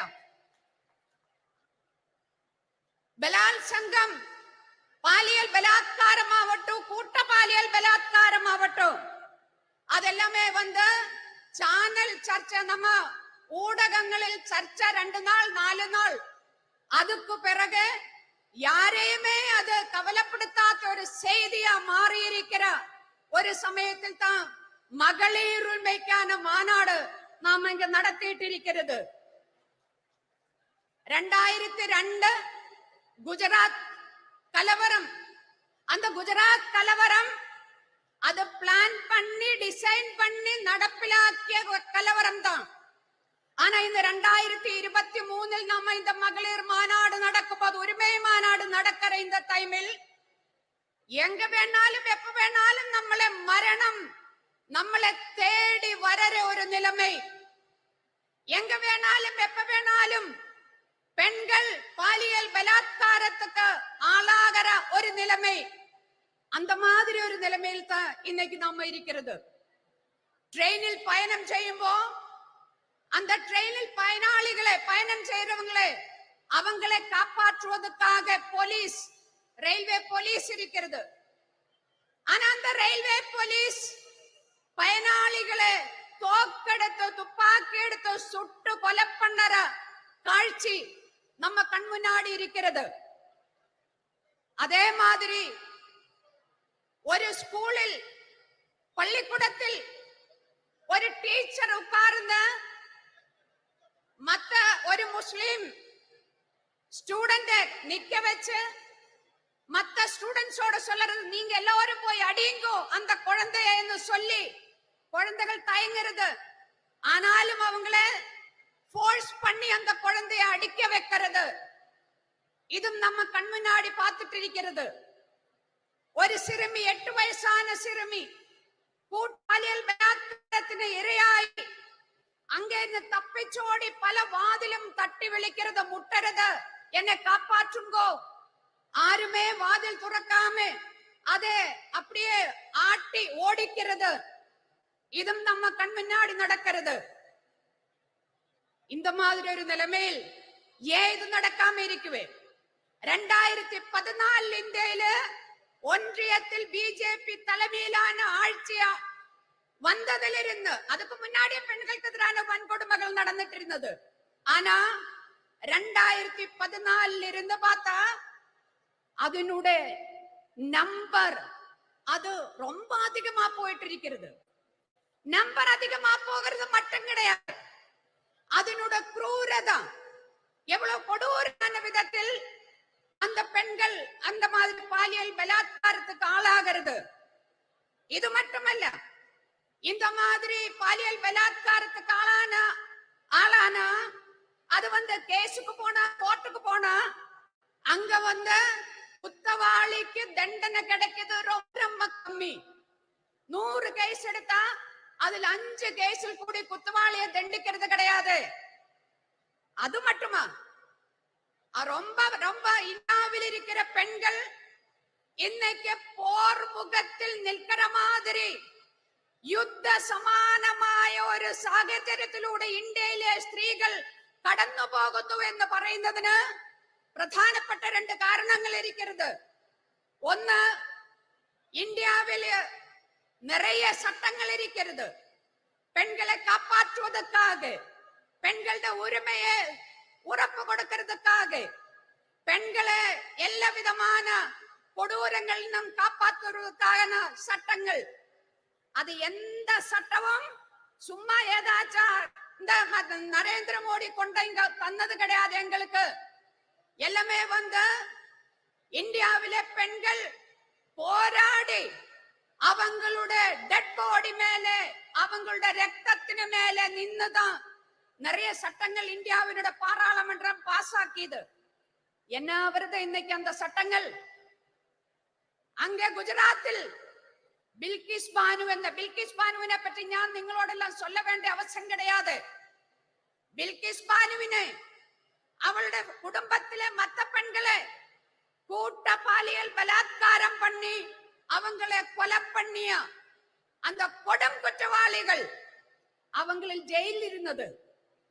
இந்தியா 56 ഇഞ്ചുകാരൻ പ്രധാനമന്ത്രിയുടെ തലമയിൽ 75 ആണ്ട് സ്വതന്ത്ര ദിന വിഴ நம்ம செலிப்ரேட் பண்ணியிருக்கும் போது, இந்தியாவில ஜனங்கள் செலிப்ரேட் பண்ணியிருக்கும் போது, இந்தியாவினுடைய பிரதமர் நரேந்திர மோடி செங்கோட்டையில் இருந்து பேசிட்டு இருக்கும் போது, அதே நேரத்தில் குஜராத்தில் இருந்த அந்த கொடும் குற்றவாளிகளை, ஜெயிலில் இருந்த அந்த குற்றவாளிகளை அப்படியே ஜெயில் துறந்து விட, நீங்கள் எல்லாம் போயிடுங்கோ என்ன சொன்னது? சன்ஸ்காரி பிராமின், அவங்களெல்லாம் பயங்கரமான பிராமின்ஸ். பிராமணை வந்து ஜெயிலில் வச்சா கொடும் பாவம், அதனால அவங்களை விடுவிக்கிறேன் அப்படின்னு சொல்லி பில்கிஸ் பானுவினை, அவளுடைய குடும்பத்தை அழிச்ச, அந்த பெண்களை கற்பழிச்ச அந்த கொடும் குற்றவாளிகளை ஜெயில்ல ஃப்ரீயா விடுறது. அது என்ன அர்த்தம்? அதுக்கு அர்த்தம், அதனுடைய அர்த்தம் என்ன சொன்னா, இந்தியாவில் இருக்கிற அத்தனை சட்டங்களும், பெண்களுக்கான, பெண்களோட உரிமைக்கான அத்தனை சட்டங்களும், அதுக்கு எந்த அர்த்தமும் இல்லாத போகிறது. 2014 இருந்து ഞാൻ முடிக்கிறேன். 2014 இருந்து ഇന്ന് വരേക്കും RSSനാൽ നയിക്കപ്പെടുന്ന ഫാസിസ அரசாங்கம், மத்திய அரசாங்கம், ஒன்றிய அரசாங்கம், அது வந்து பெண்களை ஏமாற்றித்தான் இன்னைக்கும் ஆட்சியில் அமர்ந்திருக்கிறது. என்ன சொன்னான்னு எனக்கு முன்னாடி பேசுது, பேட்டி பச்சாவோ பேட்டி படாவோ அதெல்லாம் நான் சொல்றது இல்ல. இப்ப என்ன, கடைசியில வந்து பெண்களுக்கு இடஒதுக்கீடு சட்டம் பாஸ் பண்ணி இருக்கிறது. இந்த பேப்பர்ல சக்கரை எழுதி வைக்கிறது, சக்கரை. அப்புறம் கட்டன் சாயை எடுத்து ഞാൻ குடிக்கிறது. அந்த கட்டன் சாயில விலைவாசினால சக்கரை கிடையாது. இன்னைக்கு சென்டர் அங்க இருந்தா சக்கரை கொடுக்கறது கிடையாது. இங்க தமிழ்நாட்டுல சக்கரை கொடுக்கறதா என்னன்னு தெரியல எனக்கு. ஆனா இந்த கட்டன் சாய் இப்படி பார்த்து, அல்ல சாரி, இந்த பேப்பர்ல சக்கரான்னு எழுதி இருக்கிறது இப்படி ஒரு முறை பார்த்து, கட்டன் சாய குடிச்சா மதுரிக்குமா, இனிப்பா இருக்குமா? அதே மாதிரிதான் ஏட்டிலே புக்கிலே பசு புல்லு தின்ன மாட்டே. மகளிருக்கு இடஒதுக்கீடு சட்டம்னு சொல்லி பாஸ் பண்ணி இது தெய்வம் ஆறு? நரேந்திர மோடி. ஆனா இது எப்ப அமல்படுத்துவே? ஏதாச்சும் சொல்லி இருக்கிறதா? இன்னைக்கு அமல்படுத்துறதா, நாளைக்கு அமல்படுத்துறதா, 2024 அமல்படுத்துறதா? எதுவுமே சொல்றது இல்ல. நரேந்திர மோடியோட வாழ்வில இது பார்க்க முடியுமா என்னன்னே சொல்றது இல்ல. பெண்களை ஏமாற்றி ஆட்சியில் அமர்ந்திருக்கிற நரேந்திர மோடி அரசாங்கத்தை ஒழிச்சு கட்டுறதுக்காக கலைஞரில் இருந்த இந்த நாட்டில் பெண்களுக்கான யாராரு என்ன உரிமைகள் வாங்கி தந்ததோ அத்தனை உரிமைகளையும் காப்பாற்றுவதற்காக இந்தியாவினுடைய அரசியல் சாசன சட்டத்தை, இந்தியாவினுடைய ஜனநாயகத்தை, இந்தியாவினுடைய மத சார்பன்மையை காப்பாற்றுவதற்காக நாம எல்லோரும் இப்படி எந்த ஜாதி எந்த மதம் என்று தெரியாம அது பார்க்காம நம்ம எல்லோரும் இப்படி அமர்ந்திருக்கிறது. அந்த மாதிரி நாளைக்கும் நமக்கு எல்லோருக்கும் சேர்ந்து அமர்ந்திருக்கிறதுக்காக, இந்தியை காப்பாற்றுவதற்காக, நம்மளை நாமே காப்பாற்றுவதற்காக இந்த மாநாடு நரேந்திர மோடி ஆட்சியினுடைய முற்றுப்புள்ளி வைக்கிறையா மாட்டாடா மாற வேண்டதா இருக்குன்னு சொல்லி விடைபெறுகிறேன். நன்றி, வணக்கம். இன்குலாப் சிந்தாபாத். சிறப்புரையாற்றியமைக்கு நன்றி அம்மா. தேர்ந்த அரசியல்வாதியும் ஒப்பற்ற போராளியுமான தேசியவாத காங்கிரஸ் கட்சியின் செயல் தலைவர், நாடாளுமன்ற உறுப்பினர் திருமிகு சுப்ரியா சூலே அவர்களை சிறப்புரையாற்ற அன்புடன் அழைக்கிறோம்.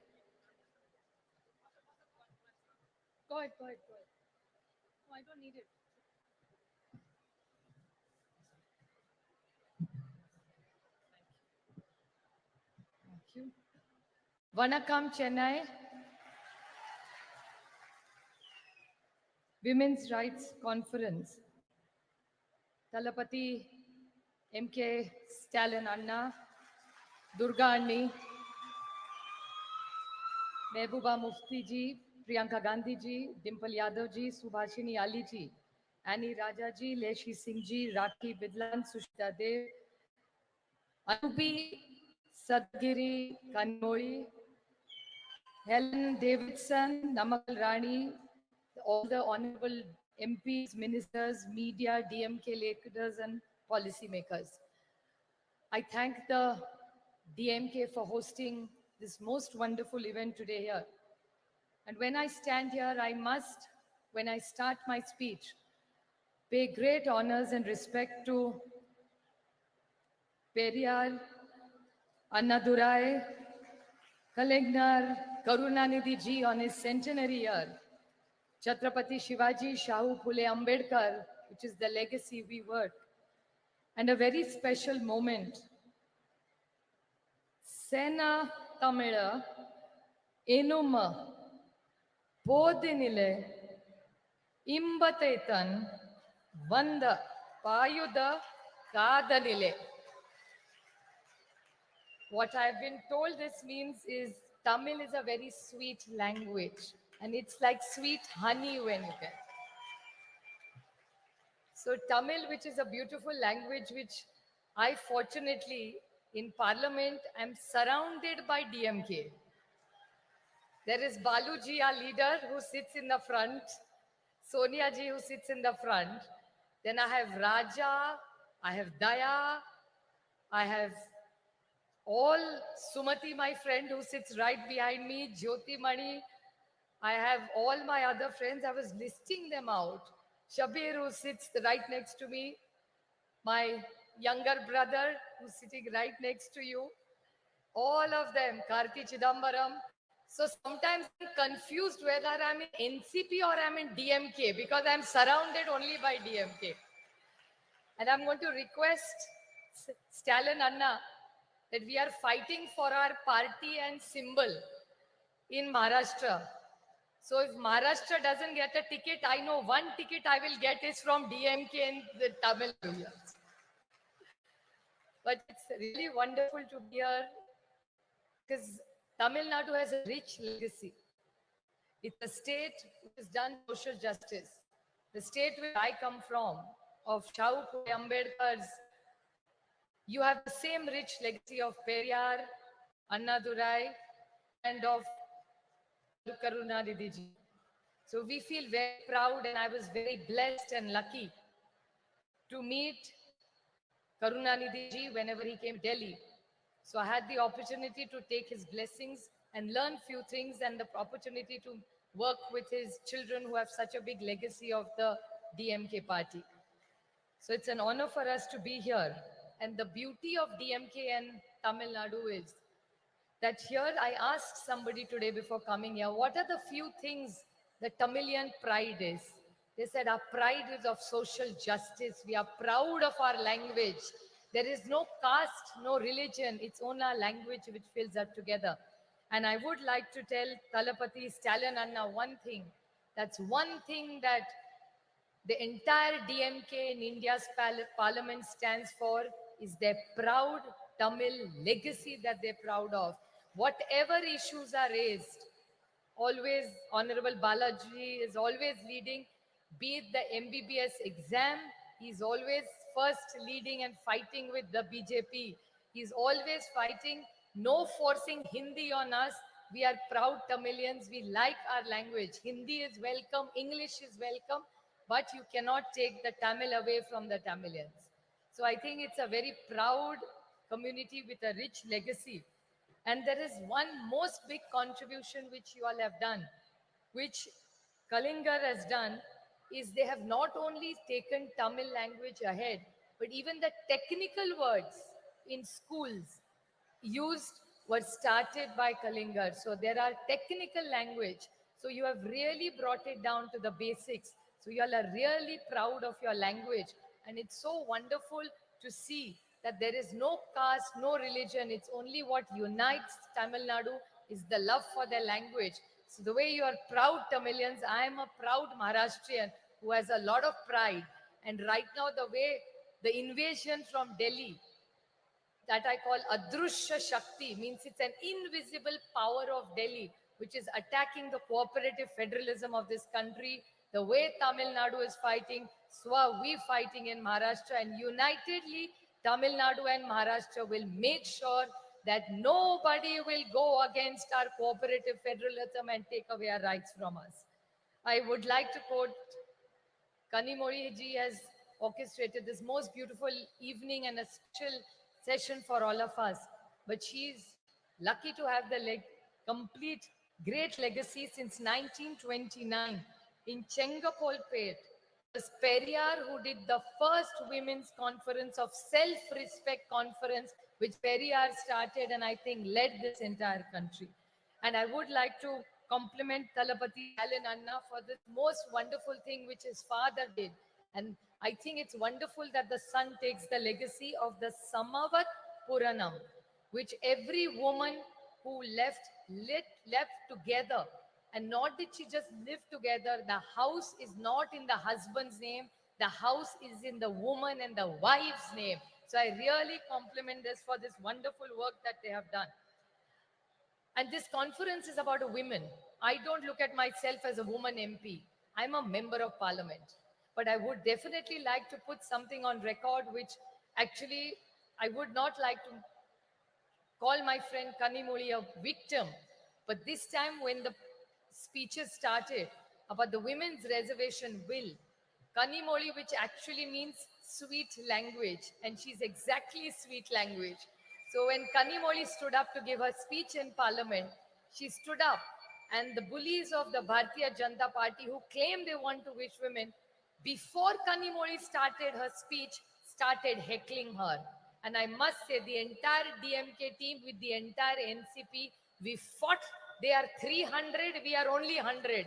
But I'm sure Sumati, Baluji, Daya, Raja, all of us who were there, Kadir, you were there, we all shot those 300 BJP men down because we felt that Kanimoli was fighting for the rights of every woman of the state.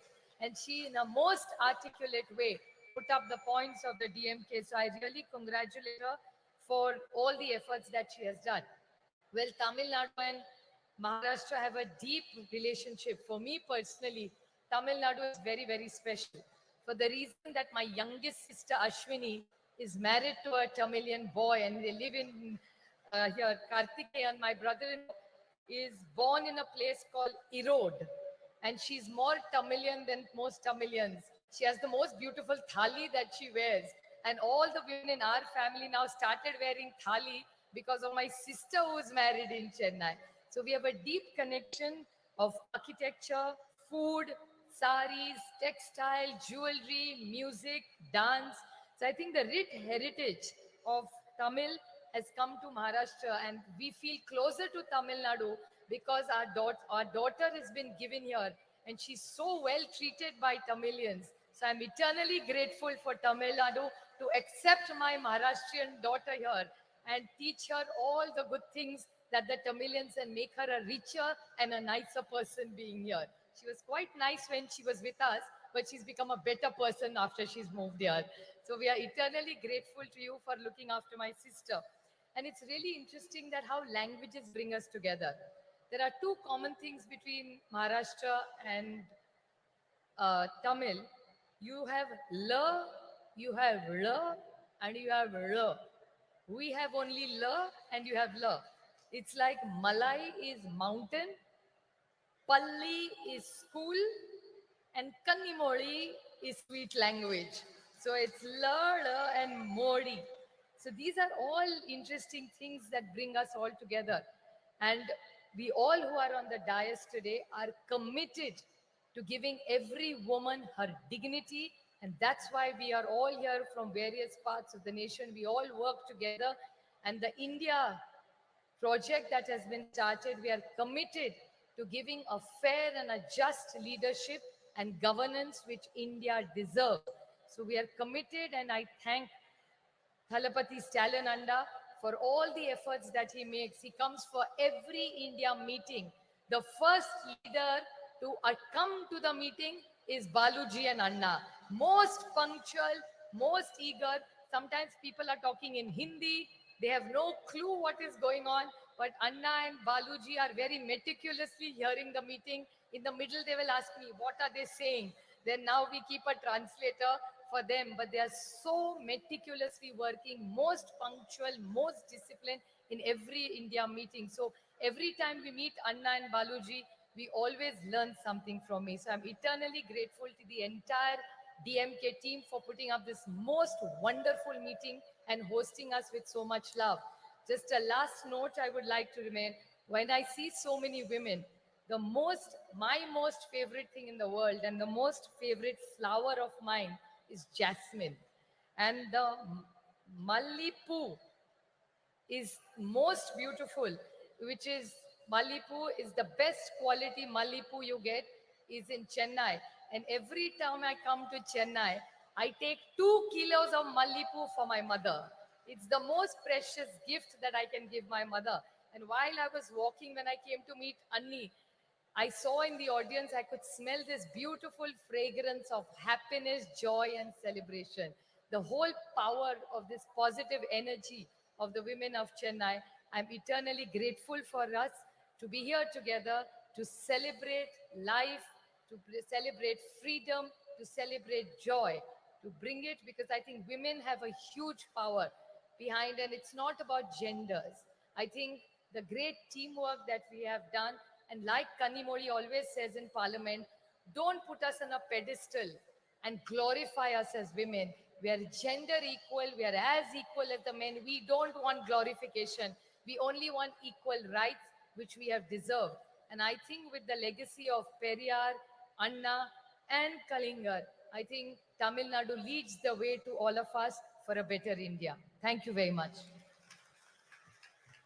சிறப்புரைக்கு மனமார்ந்த நன்றி. அரை நூற்றாண்டிற்கு மேலான பொது வாழ்வில் ஒடுக்கப்பட்ட மக்களின் உரிமை குரலாய் ஒலித்துக் கொண்டிருக்கும் முன்னாள் நாடாளுமன்ற உறுப்பினராகவும் மார்க்சிஸ்ட் கம்யூனிஸ்ட் கட்சியின் இந்நாள் பொலிட் பீரோ உறுப்பினராகவும் திகழும் திருமிகு சுபாஷினி அலி அவர்களை சிறப்புரையாற்ற அன்புடன் அழைக்கிறோம்.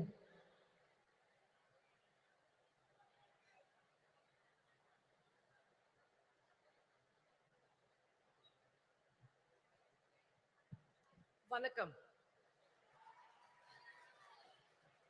Honorable Chief Minister Stalin Anna and my dear younger sister Kanimori, all the women leaders of India who are on the stage, Mehbooba ji, a woman Chief Minister of Jammu and Kashmir, we should really pay our respects to her, Priyanka ji, Supriya Sule ji, Dimple Yadav, Annie Raja, Leshi Singh, very, very outspoken Rakhi ji, Sushmita Dev ji,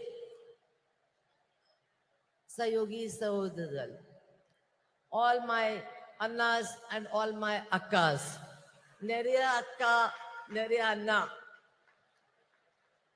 I very proud to be here today on a very, very important occasion.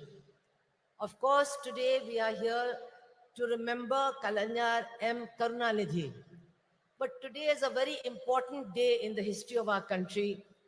14th October is the day that Dr. Baba Saheb Ambedkar, to escape the tyranny of the caste system and Manusmriti, converted to Buddhism.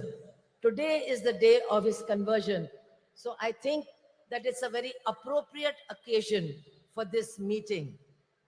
Today we are honoring the life and struggles of Sri Karunanidhi, who was a crusader for social and cultural change before he even entered the arena of electoral politics. And even before independence, Tamil Nadu was home to the self-respect movement, to the Justice Party, which in those days challenged the unjust Varnashram Dharma system based on Manusmriti. And Periyar, of course, the great Periyar, was the leader of that movement. But while he spoke about social justice, Periyar never forgot to speak about women. He talked about the slavery of women. He demanded that women should get equality, not only in property, also inside the home, inside society also. And that was the struggle started in Nard. Periyar was the leader of that struggle. And I'm very proud to say that Ramurthy, Kapir Ramurthy, was also one of the leaders of that struggle. That is the struggle from which Karunanidhi emerged. He was a writer, he was a poet, he was a scriptwriter, a great journalist, he was a great editor, And after 1965, when the big anti-Hindi agitation took place in Chennai, and I was a witness to that because I was a student in Chennai, and I'm happy to tell you, I was the only Hindi-speaking person who was also supporting that movement in Tamil Nadu.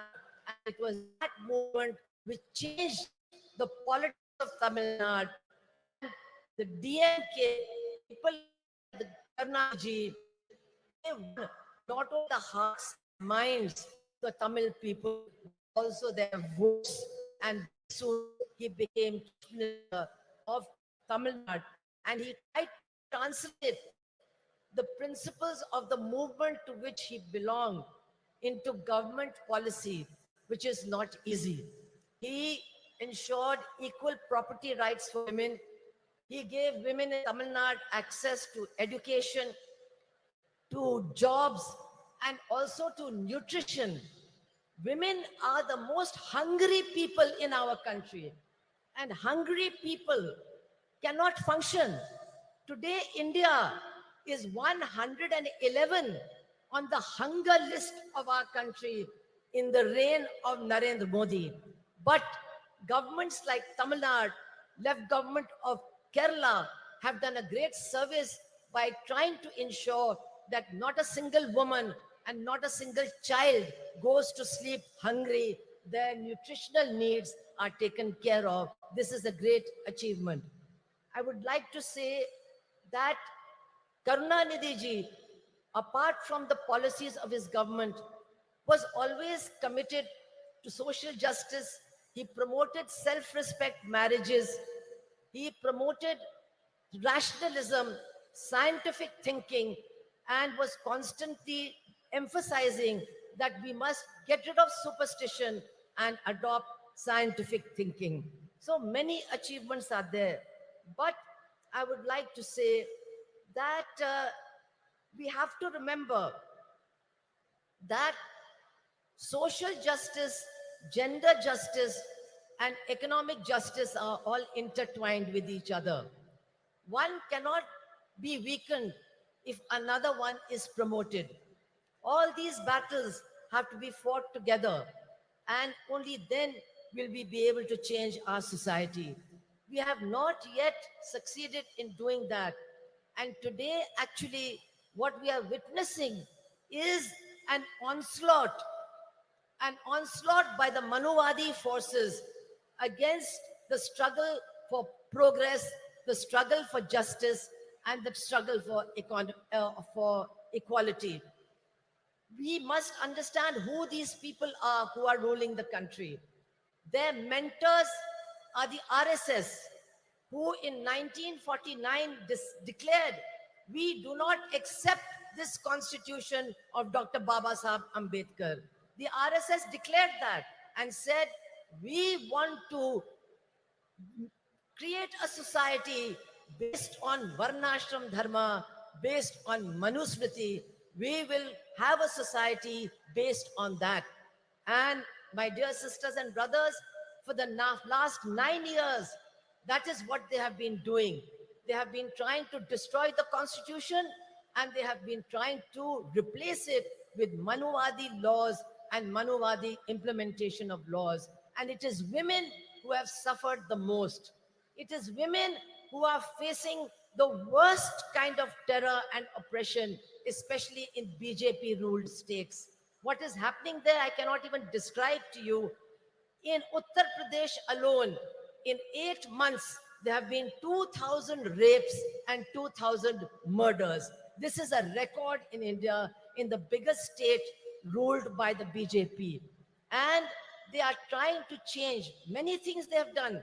But a very dangerous thing that they're doing is they are trying to introduce a Manuvadi system of delivery of justice. What they are doing is that now the punishment will depend on the religion and the caste of the criminal and the religion and the caste of the victim. So that is why we see that on Independence Day, 15th of August, Narendra Modi's state of Gujarat releases mass murderers and mass rapists who have destroyed Balkis Banu's family who killed her 2 children and raped her mother, raped her sister-in-law, and killed the male members of her family. They were released on the 15th of August last year. We have seen that in Hathras in Uttar Pradesh, a Dalit girl who was gang raped, she was said to be a liar.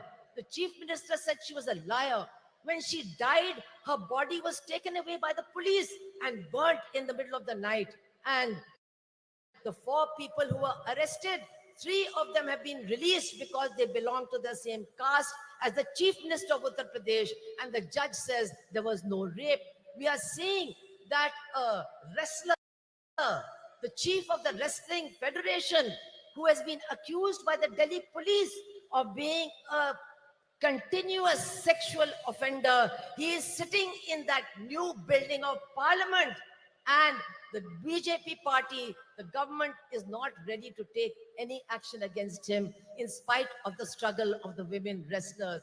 We are seeing that after what happened in Manipur, which we have never seen in our country, that women were handed over by the police to a mob.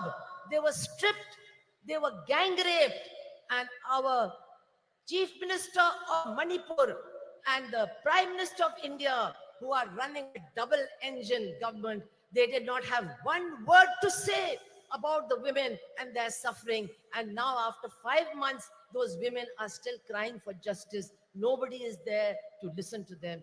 This is what is happening in our country as far as women are concerned. And now, to try and get the women's votes, what does the BJP do? They pass the women's reservation bill. It is now an act. But how do they pass it? Just like they give free gas cylinders.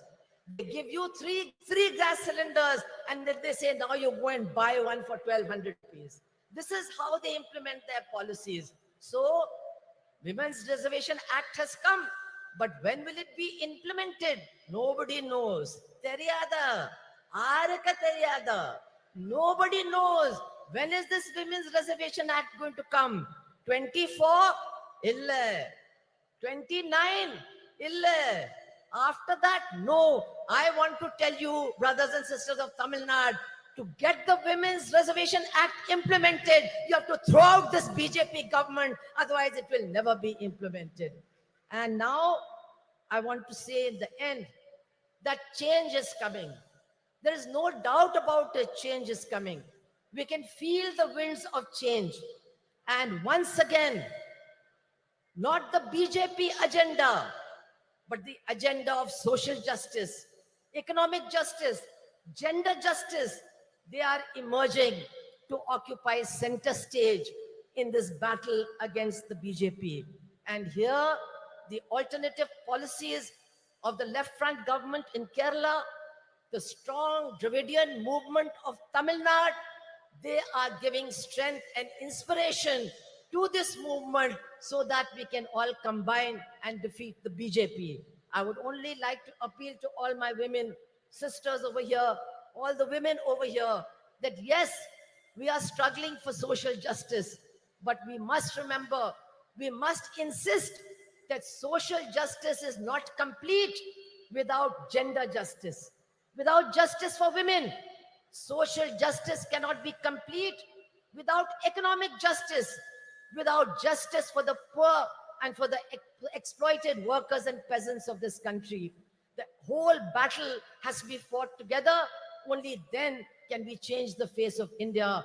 And definitely, Karunanidhi ji's memories will inspire us in this struggle.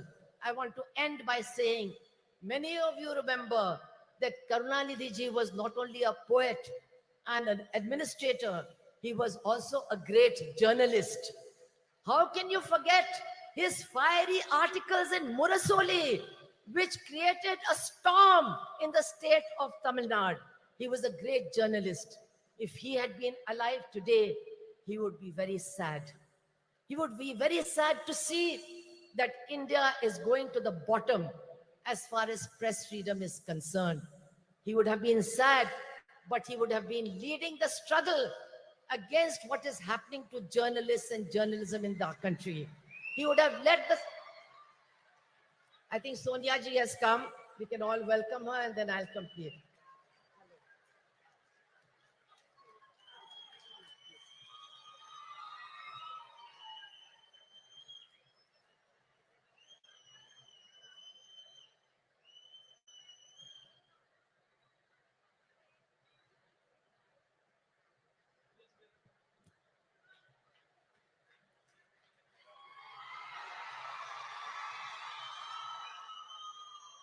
So as I said, I am going to conclude by remembering Karunanidhi ji as a journalist, his articles in Murasoli, and today he would have been very sad to see the lack of freedom of the press, to see the condition of the media, and to see the way in which media persons are being attacked.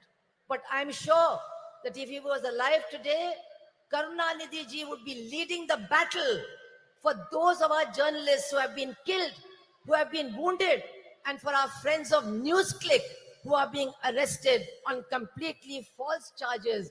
Karunanidhi ji would have been leading this battle. And so I would like to end by saying that in our struggles for a different future, for a future of equality and social justice and gender justice, we are certainly getting inspiration from Karunanidhi ji. His memory is inspiring us to struggle, and his memory will inspire us to win. Thank you all very much. Inqilab Zindabad. Thank you ma'am. மகளிர் உரிமை மாநாட்டிற்கு வருகை தந்துள்ள காங்கிரஸ் மூத்த தலைவர் திருமிகு அன்னை சோனியா காந்தி அவர்களை வருக வருக என உங்களின் பலத்த கரகோஷங்களுடன் மீண்டும் ஒரு முறை அன்புடன் வரவேற்கிறோம். மாண்புமிகு தமிழ்நாடு முதலமைச்சர் அவர்கள் அன்னை சோனியா காந்தி அவர்களுக்கு நினைவு பரிசு வழங்கி சிறப்பிப்பார்கள். அன்னை Sonia Gandhi will be honored by the Honorable Chief Minister of Tamil Nadu.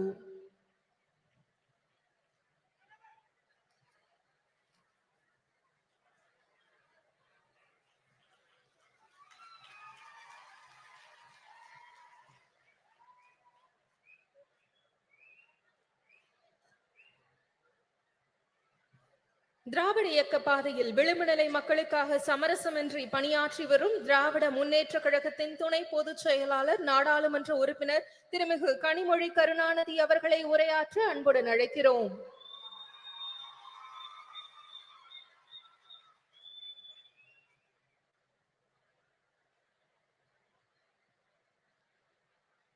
சகோதரர்களே, சகோதரிகளே என்று அழைத்தால் அதில் கூட பாகுபாடு வந்துவிடும் என்று உடன்பிறப்பே என்ற ஒற்றை சொல்லால், அந்த மந்திர சொல்லால் நம்மையெல்லாம் கட்டி போட்டு வைத்திருந்த தலைவர் கலைஞர் அவர்களுடைய நூற்றாண்டிலே தேசிய அளவிலான மகளிர் உரிமை மாநாட்டை நடத்தும் வாய்ப்பினை எனக்கும் மகளிர் அணி அவர்களுக்கும் அளித்து அது வெற்றி பெறுவதற்கு முழு முதல் காரணமாக இருக்கக்கூடிய நம்முடைய முதலமைச்சர் கழகத்தின் தலைவர் அண்ணன் தளபதி அவர்களே, a leader who stands with the oppressed, the downtrodden, marginalized, a beacon of strength and dignity and hope, Madam Sonia Gandhi. தலைவர் கலைஞர் அவர்கள் தியாக திருவிளக்கு என்று அன்போடு அழைத்த அன்னையார் சோனியா காந்தி அவர்களே, இந்த நிகழ்ச்சி வெற்றி பெறுவதற்கான வாழ்த்துக்களோடு அமர்ந்திருக்கக்கூடிய கழகத்தின் பொதுச் செயலாளர்களே, பொருளாளர்களே, கூட்டணி இயக்கங்களை சார்ந்த தலைவர்களே,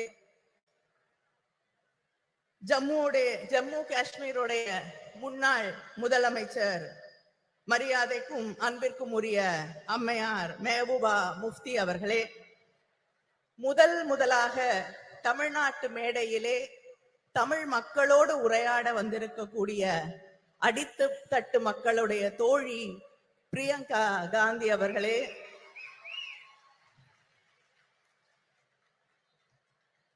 my friend and my sister, நாடாளுமன்றத்திலே எல்லோருடைய மரியாதையும் அன்பையும் பெற்றிருக்கக்கூடிய போராளி சுப்ரியா சூலே அவர்களே, சமூக மாற்றம், பொருளாதார நீதி இவற்றுக்காக தன் வாழ்நாளெல்லாம் சுற்றி சுழன்று பணியாற்றக்கூடிய தோழியர் சுபாஷினி அலி அவர்களே, தோழியர் ஆனி ராஜா அவர்களே, சமூக நீதிக்காக தன் வாழ்நாளெல்லாம் பாடுபட்ட முலாயம் சிங் அவர்களுடைய குடும்பத்தை சேர்ந்த டிம்பிள் யாதவ் அவர்களே, சாதிவாரி கணக்கெடுப்பில் புரட்சி செய்திருக்கக்கூடிய முதலமைச்சர் நிதிஷ்குமார் அவர்களின் கட்சியின் அமைச்சர் லேஷி சிங் அவர்களே, டெல்லி சட்டமன்றத்தின் துணை சபாநாயகர் ராக்கி பிட்லன் அவர்களே, திரிணாமுல் காங்கிரஸில் இருந்து வந்து ஆணித்தரமாக அழுத்தமாக உரையாற்றி அமர்ந்திருக்கக்கூடிய சுஷ்மிதா தேவ் அவர்களே, மகளிர் அணியுடைய செயலாளர் ஹெலன் டேவிட்சன் அவர்களே, தொண்டரணியின் செயலாளர் நாமக்கல் ராணி அவர்களே, இந்த நிகழ்ச்சியிலே கலந்து கொண்டிருக்கக்கூடிய அமைச்சர் பெருமக்களே, மாவட்ட கழகத்தின் செயலாளர்களே, இந்த கூட்டம் இவ்வளவு வெற்றிகரமாக நடைபெறுவதற்கு அத்தனை உதவிகளையும் செய்து இந்த கூட்ட ஏற்பாடுகளை எல்லாம் முன்னின்று நடத்தி தந்திருக்கக்கூடிய அமைச்சர் மா சுப்பிரமணியம் அவர்களே, அமைச்சர் தாமு அன்பரசன் அவர்களே, இந்த நிகழ்ச்சியிலே லேட்டா வந்தாலும் லேட்டஸ்டா வந்து கலந்து கொண்டிருக்கக்கூடிய இளைஞரணியின் செயலாளர் உதயநிதி அவர்களே, அவர் உள்ளிட்ட அணி செயலாளர்களே, நாடாளுமன்ற உறுப்பினர்களே, சட்டமன்ற உறுப்பினர்களே, திராவிட முன்னேற்ற கழகத்தின் முன்னணி செயல் வீரர்களே, உங்கள் அத்தனை பேருக்கும் என்னுடைய நன்றியை வணக்கத்தை தெரிவித்துக் கொள்கிறேன். ஒரு மெழுகுவர்த்தியை ஏற்றினால் 1000 விளக்குகளை ஏற்ற முடியும். அறிவொளி பெற்ற ஒரு பெண்ணாலும் அத்தகைய ஒளியை உருவாக்க முடியும் என்று சொன்னவர் தலைவர் கலைஞர் அவர்கள். அப்படி அறிவொளி பெற்ற தீபங்களாக இந்த நிகழ்ச்சியிலே கலந்து கொண்டிருக்கக்கூடிய எங்கள் மகளிர் அணியின் சகோதரிகள் அத்தனை பேருக்கும் என்னுடைய வாழ்த்தை, வரவேற்பை, நன்றியை தெரிவித்துக் கொள்கிறேன். மகளிர் மாநாடுகள் என்பது, மகளிர் உரிமை மாநாடுகள் என்பது நம்முடைய திராவிட இயக்கத்திலே 100 ஆண்டு வரலாற்றை கொண்டிருக்கக்கூடிய ஒன்று. தந்தை பெரியார் அவர்கள் நடத்திய மாநாட்டிலே கண்ட கனவுகள் தான் தலைவர் கலைஞரின் ஆட்சி காலத்திலே பெண்களின் கல்வியாக, பொருளாதார முன்னேற்றமாக, வேலை வாய்ப்பாக, அரசு பணிகளிலே வாய்ப்புகளாக மாறி பெண்களுடைய வாழ்க்கையையே மாற்றி காட்டி இருக்கக்கூடிய சாதனைகளாக மிளிர்ந்தது. அதுபோல இந்த சமூகத்திலே பேசக்கூடியவர்கள் எல்லோரும் ஒன்றை குறிப்பிட்டு சொல்லுவார்கள், ஒரு பெண்ணுக்கு ஆண் தான் பாதுகாப்பு. சொல்லுவாங்களா இல்லையா? பெண்களுக்கு ஆண் இருந்தாதான் பாதுகாப்பு என்று. ஆனால் இந்தியாவிலே முதல் முறையாக காவல்துறையிலே பெண்களுக்கு வாய்ப்பளித்து ஆணுக்கும் பெண்ணால் பாதுகாப்பு அளிக்க முடியும் என்பதை நிரூபித்து காட்டிய தலைவர் நம்முடைய தலைவர் கலைஞர் அவர்கள். நம்முடைய தலைவர் கலைஞர் அவர்களின் ஆட்சியின் நீட்சியாக இன்று நம்முடைய அண்ணன் தளபதி அவர்களுடைய அரசு தொடர்ந்து பெண்களுக்கான வாய்ப்புகளை, பெண்களை பேணி காக்கக்கூடிய ஒரு ஆட்சியாக இன்று மிளிர்ந்து கொண்டிருக்கிறது. ஆட்சி பொறுப்பேற்றுக் கொண்ட அதே நாளிலே பெண்களுக்கான இலவச பயணம், பேருந்து பயணத்தை விடியல் பயணமாக அறிவித்து யாரும் பெண் வீட்டை விட்டு வெளியில போக கூடாதுன்னு சொல்ல முடியாத ஒரு நிலையை உருவாக்கி காட்டியவர் நம்முடைய முதலமைச்சர் அவர்கள். அதே போல கல்விக்காக பெண் படிக்க வேண்டும் என்ற ஒரு கனவோடு இருக்கக்கூடிய பெண்ணின் கனவை எதுவுமே சிதைத்து விடக் கூடாது என்பதற்காக நீ எவ்வளவு படித்தாலும் உன்னோடு ஒரு அண்ணனாக, தந்தையாக நான் நிற்கிறேன் என்று அவள் படித்து முடிக்கும் வரை 1000 ரூபாய் வழங்கக்கூடிய ஆட்சி திராவிட முன்னேற்ற கழக ஆட்சி, நம்முடைய அண்ணன் தளபதி அவர்களுடைய ஆட்சி. அதே போல வீட்டிலே இருக்கக்கூடிய சகோதரிகளை பத்தி யாராவது கேட்டா என்ன பண்றாங்கன்னு சொல்லுவாங்க, சும்மா இருக்காங்கன்னு. யாராவது சும்மா இருக்கீங்களா? இல்ல, எல்லாரும் எழுந்துக்கிறதுக்கு முன்னாடி எழுந்து அந்த வேலையெல்லாம் நான் சொல்லி முடிச்சேன்னா 10 நிமிஷம் ஆயிரும். பெருக்கி சமைச்சு துணி துவைச்சு என்று ஓடிக்கொண்டே இருந்த எல்லோரும் தூங்கிய பிறகு உறங்க செல்லக்கூடிய உழைப்பின் சிகரங்களாக இருக்கக்கூடிய உங்களுக்காக உங்கள் உழைப்பை நான் மதிக்கிறேன், நான் ஏற்றுக்கொள்கிறேன், கொண்டாடுகிறேன் என்று சொல்லக்கூடிய வகையிலே கலைஞர் உரிமை தொகை உதவித்தொகை இல்லை என்று சொல்லி உரிமை தொகை என்று சொன்னவர் நம்முடைய முதலமைச்சர் அண்ணன் தளபதி அவர்கள். இதுதான் திராவிட மாடல் ஆட்சி. இந்த ஆட்சியிலே தான் இங்கே வந்திருக்கக்கூடிய சகோதரிகளிலே தமிழ்நாட்டிலே 11 பெண் மேயர்கள் இருக்கிறார்கள். இங்க இருக்காங்க 11 பெண் மேயர்கள் இருக்கக்கூடிய மாநிலம் தமிழ்நாடு. இப்படிப்பட்ட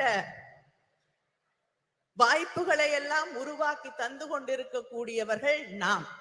ஆனால் ஒன்றிய அரசாங்கத்திலே நம்முடைய பிரதமர் இருக்கிறார். நாரி சக்தி, பெண் சக்தி என்று சொல்லி பெருமையாக பேசுவார். அவருடைய உரையாடல்கள் எல்லாம் பெண் சக்தியை, நாரி சக்தியை நாங்கள் கொண்டாடுகிறோம் என்று பொய் புரட்டுகளை எல்லாம் சொல்லிக் கொண்டிருப்பார்கள். இங்கே பேசியவர்கள் எல்லாம் குறிப்பிட்டு சொன்னது போல ஒரு மகளிருக்கான மசோதாவை கொண்டு வந்தார்கள். யூபிஏ ஆட்சியிலே 2010 அம்மையார் சோனியா காந்தி அவர்கள் வலியுறுத்தலிலே நம்முடைய ஆதரவோடு மகளிர் மசோதா நிறைவேற்றப்பட்டது ராஜ்யசபாவில். அதுக்கு எந்த கண்டிஷனும் கிடையாது. இதெல்லாம் இருந்தாதான் அதை நடைமுறைக்கு கொண்டு வருவோம் என்ற நிலை இல்லை.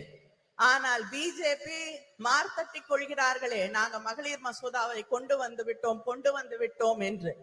அந்த மகளிர் மசோதா இல்ல 10 ஆண்டு 20 ஆண்டு 50 ஆண்டு ஆனால் கூட அந்த மகளிர் மசோதா நடைமுறைக்கு வர முடியாத ஒரு மசோதாவை அவர்கள் கொண்டு வந்து தேர்தலுக்காக பெண்களை ஏமாற்ற துடித்துக் கொண்டிருக்கிறார்கள்.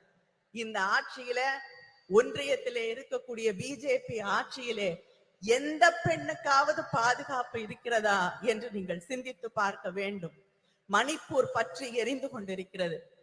50,000 பேருக்கு மேல் தன் வீடுகளை விட்டு நூற்றுக்கணக்கான முகாம்களிலே வாழ்ந்து கொண்டிருக்கிறார்கள். நானும் சுஷ்மிதா தேவ் அவர்களும் அந்த முகாம்களை சென்று பார்த்த பொழுது அங்கே பெரும்பாலும் பெண்களும் குழந்தைகளும் வாழ முடியாத நிலையிலே சொல்லுனா துயரோடு வாழ்ந்து கொண்டிருக்கிறார்கள்.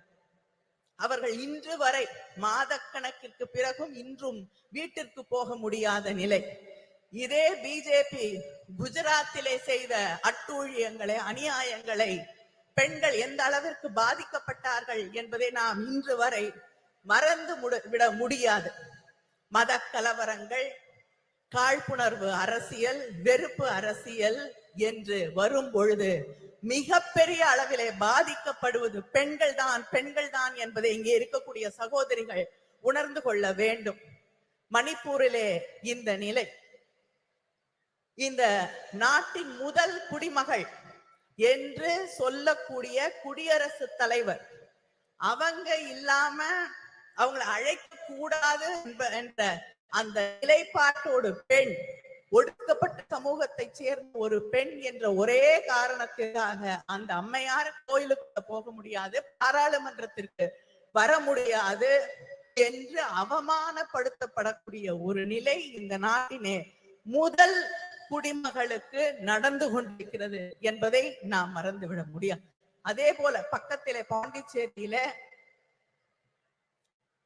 பிஜேபி கூட்டணியிலே இருக்கக்கூடிய ஒரு அரசாங்கத்திலே ஒரு அமைச்சர், பெண் அமைச்சர் ராஜினாமா கடிதம் கொடுக்க வேண்டிய நிலைக்கு தள்ளப்பட்டிருக்கிறார். அந்த ராஜினாமா கடிதத்திலே அவர் குறிப்பிட்டு சொல்லுகிறார், நான் ஒரு பெண், ஒரு தலித் என்பதால் இன்று இந்த நிலைக்கு ஆளாக்கப்பட்டிருக்கிறேன், ராஜினாமா செய்ய வற்புறுத்தப்பட்டிருக்கிறேன், எனக்கு வேறு வழி இல்லை என்று ஒரு அமைச்சர் சொல்லக்கூடிய நிலை.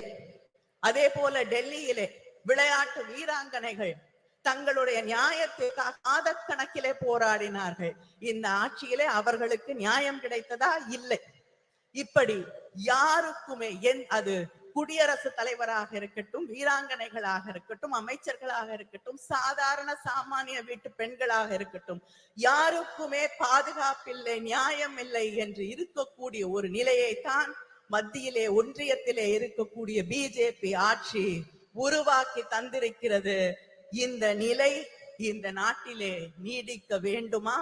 நீடித்தால் பெண்களுக்கு பாதுகாப்பு இருக்கிறதா என்பதை நீங்கள் சிந்தித்து பார்க்க வேண்டும். வேலை வாய்ப்பு நம்முடைய ஆட்சி தமிழ்நாட்டிலே இன்னைக்கு இந்தியாவிலே அதிகமாக பெண்கள் வேலைக்கு போகக்கூடிய பெண்கள் இருக்கக்கூடிய 43% பெண்கள் வேலைக்கு போகக்கூடிய வாய்ப்பை பெற்றிருக்கக்கூடிய மாநிலமாக நாம் பெருமையாக பேசக்கூடிய நிலை இருக்கிறது.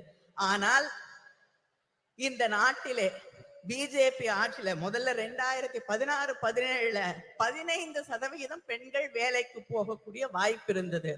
ஆனால் இன்று அது 8% இந்த பிஜேபி ஆட்சியிலே அது குறைந்திருக்கிறது. கல்வி இல்லை, எதிர்காலம் இல்லை, பாதுகாப்பு இல்லை என்ற நிலையைத்தான் இவர்கள் இந்த நாட்டிலே இருக்கக்கூடிய பெண்களுக்காக உருவாக்கி தந்திருக்கிறார்கள் என்பதை நாம் புரிந்து கொள்ள வேண்டும்.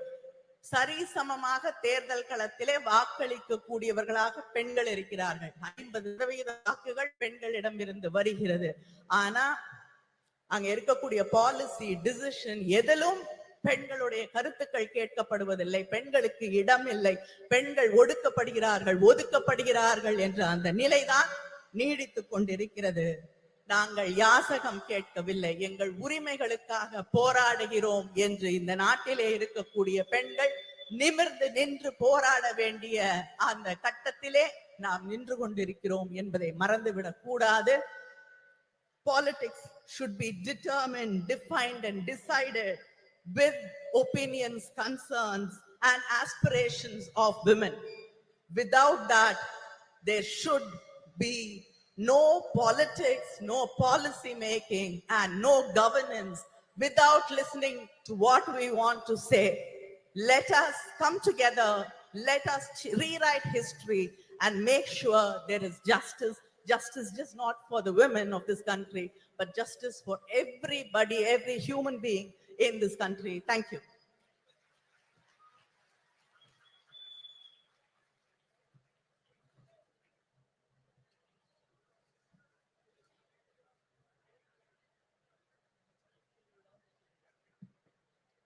சிறப்புரைக்கு மனமார்ந்த நன்றி. இந்தியாவின் எந்த மூலையில் அநீதி இழைக்கப்பட்டாலும் அதற்கு எதிராக குரல் கொடுப்பவர், ஒடுக்கப்பட்ட மக்களின் உரிமைகள் பறிக்கப்படும் போது களத்தில் நின்று போராடுபவர். இந்திய தேசிய காங்கிரஸ் கட்சியின் பொதுச் செயலாளர் திருமிகு பிரியங்கா காந்தி வத்ரா அவர்களை சிறப்புரையாற்ற அன்புடன் அழைக்கிறோம். முதன்முறையாக தமிழ்நாட்டின் மேடையில் திருமிகு பிரியங்கா காந்தி வத்ரா அவர்கள்.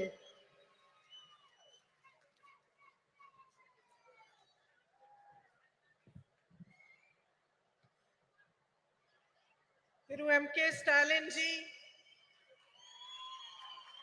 Srimati Sonia Gandhi ji, Tirumati Kanimodi Karunanidhi ji,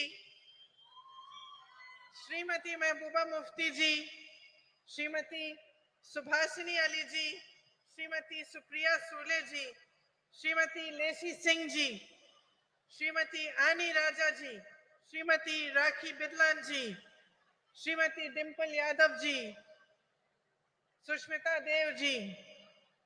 It is an honor for me to be here today to commemorate the 100th birthday of Thiru K. Karunanidhi and share the stage on this special meeting for women with all of you. 32 years ago, on the darkest night of my life, I first set foot on this land of Tamil Nadu. I was here to collect my father's shattered body. I was 19 years old and my mother was just a few years younger than I am today. As the door of the plane opened, the night grabbed us and drew us in. But I was not afraid of it, because the worst thing I could have imagined had already happened. A few hours earlier, my father had been killed. I had walked towards my mother that night, knowing that the words I was to speak would break her heart. Yet I took them and I watched as the light of happiness was extinguished from her eyes forever. We walked down the stairs of the plane onto the tarmac of Minambakam Airport Terminal, shocked and alone. Then suddenly, as if sent by the embarrassed gods who had failed us, a crowd of women dressed in blue saris surrounded us. They were ladies who worked at the airport. They held my mother in their arms, cried inconsolably with her, as if they were all my mothers, as if they too had lost their beloved.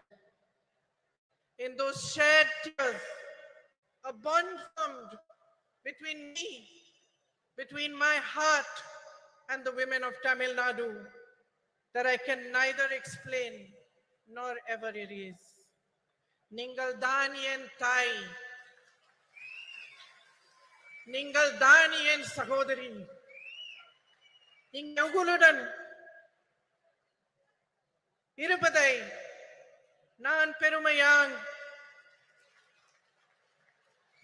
பெருமையாக கருதுகிறேன். இன்று நான் நம் அன்னை வரை பற்றி பேசப் போகிறேன். இந்திய நாட்டின் பெண்களை பற்றி பேசப் போகிறேன். I am here to remind you that we are the strength of this proud and beautiful nation, which is our motherland. My sisters, no matter how rich we are or how poor we are, no matter whether we live in big cities, small towns, or villages, no matter how well educated we are or how much lack of opportunity we have faced, we are the bedrock upon which our families and our societies are built brick by brick. We are the ones that carry the weight of our society on our shoulders. We do this with grace and courage. We do it with tenacity and strength of will, and our capacity to absorb pain and suffering is immense. We are proud of these qualities which have been passed on in our bones through generations and generations of oppression. But my sisters, I am here to remind you that we are more than this. We are greater than our ability to bear suffering. We are the ones that nurture and hold, that give to our children and to all those around us unfailingly. We are the ones who teach courage, ones who teach love. It is us who understand forgiveness and us who know how to fight fearlessly in the face of adversity. We are the workforce powering our nation forward, and we are the millions of young women aspiring towards a better future. We know how to rise from the darkest night to claim a new dawn. We have a light within each one of us that is capable of shining brighter than the sun, but that light has never been allowed the freedom and joy to shine in its fullness. It was almost 100 years ago that Tandai Periyar asked, Penien, Adimayanal, why were women enslaved? Then he answered this question in a series of revolutionary essays in which he wrote about the economic and social enslavement of women. It was he who laid the foundation for the empowerment of women in Tamil Nadu, which Thiru Annadurai and Thiru Karunanidhi carried forward. My sisters, this empowered you, the women of Tamil Nadu, to show the way of emancipation and progress to the rest of India. Yet across our nation, beneath the surface of progress, we are still struggling with the harsh reality of an entrenched patriarchy that ensures the systemic oppression of women. In fact, almost a century after Tandai Periyar's essays were published, that same question looms large before us. Pen yen, adimayai irekiral. Why are women still enslaved? And although I do not have the stature, nor the experience, and the wisdom of Tandai Periyar, my answer is this. I am a woman. We have been taught generation after generation after generation to cede our power to others. We have been taught to talk softly. We have been taught to step aside, to be ashamed of honoring our essence, to take care of everyone else before we show compassion towards ourselves. And unfortunately, my sisters, we have learned these lessons only too well. So well that we have continued to pass them down. We have learned to define ourselves through the eyes of the hierarchy that was instilled in us. And by doing so, we have allowed and enabled our own oppression. We ourselves have forgotten that the root of discrimination of any kind, whether it is based on color, creed, caste, or gender, is an inability to honor the truth that equality and personal dignity are neither a privilege nor a gift, but a natural endowment of life. Today, there is much talk about empowerment, as every political party begins to realize that women can become a formidable collective force that shapes our nation's future. But they still look towards us with greed. Greed for votes and the greed to capture our power and use it to keep us down. On your behalf today, my sisters, I demand more. I demand that we own our power. On your behalf, I demand the immediate implementation of the Women's Reservation Bill. We, the women of India, have no more time to waste. It is our right to be counted in the political process. I demand that our worth is valued and respected. As a political instrument for our own empowerment, I demand that we put an end to the glorification of our tolerant for injustices which are pitted against us day after day after day. I demand the rejection of any system, societal, religious, or political, which thrives on our oppression and forces us to collude with it. Every woman holds the right to express and embody her own power, and she should be free to exercise it. You are the essence of humanity. Each one of you, standing exactly where you are today, have the power to change your lives, but only if you deeply understand the unbridled potential of your sisterhood. Only if you see in each other the great value of coming together, of helping and holding each other and rising in solidarity with one another. My sisters, nothing can hold back the power of women when we stand as one. We are half the population of this country, half, no less. It is for us to set the barriers of caste, religion, state, language, and society aside. It is for us to recognize ourselves first and foremost as sisters who can unify into an unstoppable momentum for change. Today, as we stand here to commemorate Thirukarunanidhi ji, a leader who understood the power of women, let us awaken to a new dawn. Let us create our own destiny. Thank you. Jai Hind.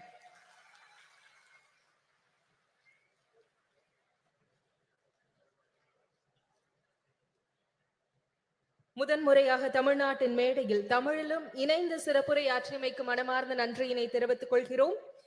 ஜனநாயக பற்றாளரும் ஜம்மு காஷ்மீர் மக்களின் பாதுகாப்பிற்காக அயராத பணியாற்றி வரும் முன்னாள் முதலமைச்சரும் மக்கள் ஜனநாயக கட்சியின் தலைவருமான திருமிகு மெஹபூபா முஃப்தி அவர்களை சிறப்புரையாற்ற அன்புடன் அழைக்கிறோம்.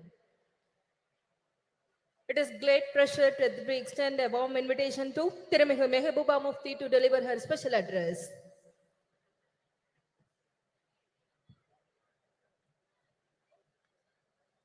respected Sonia Gandhi ji, Talapati M.K. Stalin, Honorable Chief Minister of Tamil Nadu,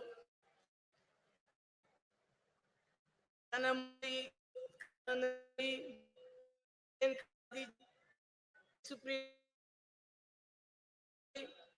Subhashi Ali, Annie Rajaji, Singh ji, Raki, Miss Sushmita ji, and all my brothers and sisters. I don't know whether I should call Akka and Anna. Is that right? This is for the first time I am making a speech by reading a script, because since I don't know Tamil, you don't know Urdu, so I'll try to be do my best. It's an honor for me to attend the 100th birth anniversary of Kalaingar Karunanidhi and to speak on a subject that is incredibly close to my heart, not just because I'm a woman, but because I have gone through all that a woman has to endure during life since the time she is born. Most people assume that women from privileged backgrounds like me have it easy, but that's not the case. Every woman, regardless of her religion, social status, caste, creed, and color, undergoes tremendous challenges, sometimes simply to survive, let alone thrive. And I'm sure the galaxy of women here will vouch for that. Even though born with privileged backgrounds, we have to work very, very hard, Female infanticide, child abuse, discrimination at home, discrimination at workplace, dowry deaths, rape, violence, and other atrocities keep happening to all of us. And one cannot simply state enough the huge role Karunanidhi ji played towards the emancipation and upliftment of women. His crusade in this direction started much before he entered politics. Even as a writer, blessed with a razor-sharp intellect, his scripts were ahead of his times. They strongly advocated equal rights for females and also helped in removing social stigmas and taboos associated with women by renouncing religious patriarchy. The empowerment of women was an integral and crucial part of his idea of social justice. Some of the path-breaking reforms that he introduced were free education for girl child, encourage remarriage of women, rehabilitate widows, encourage their remarriage, induct them into police force, reservation in local governance and government jobs, and also setting up self-help groups. Such was his vision and compassion that he went a step further in his efforts to bring in social security schemes for transgenders who are looked down upon in our society.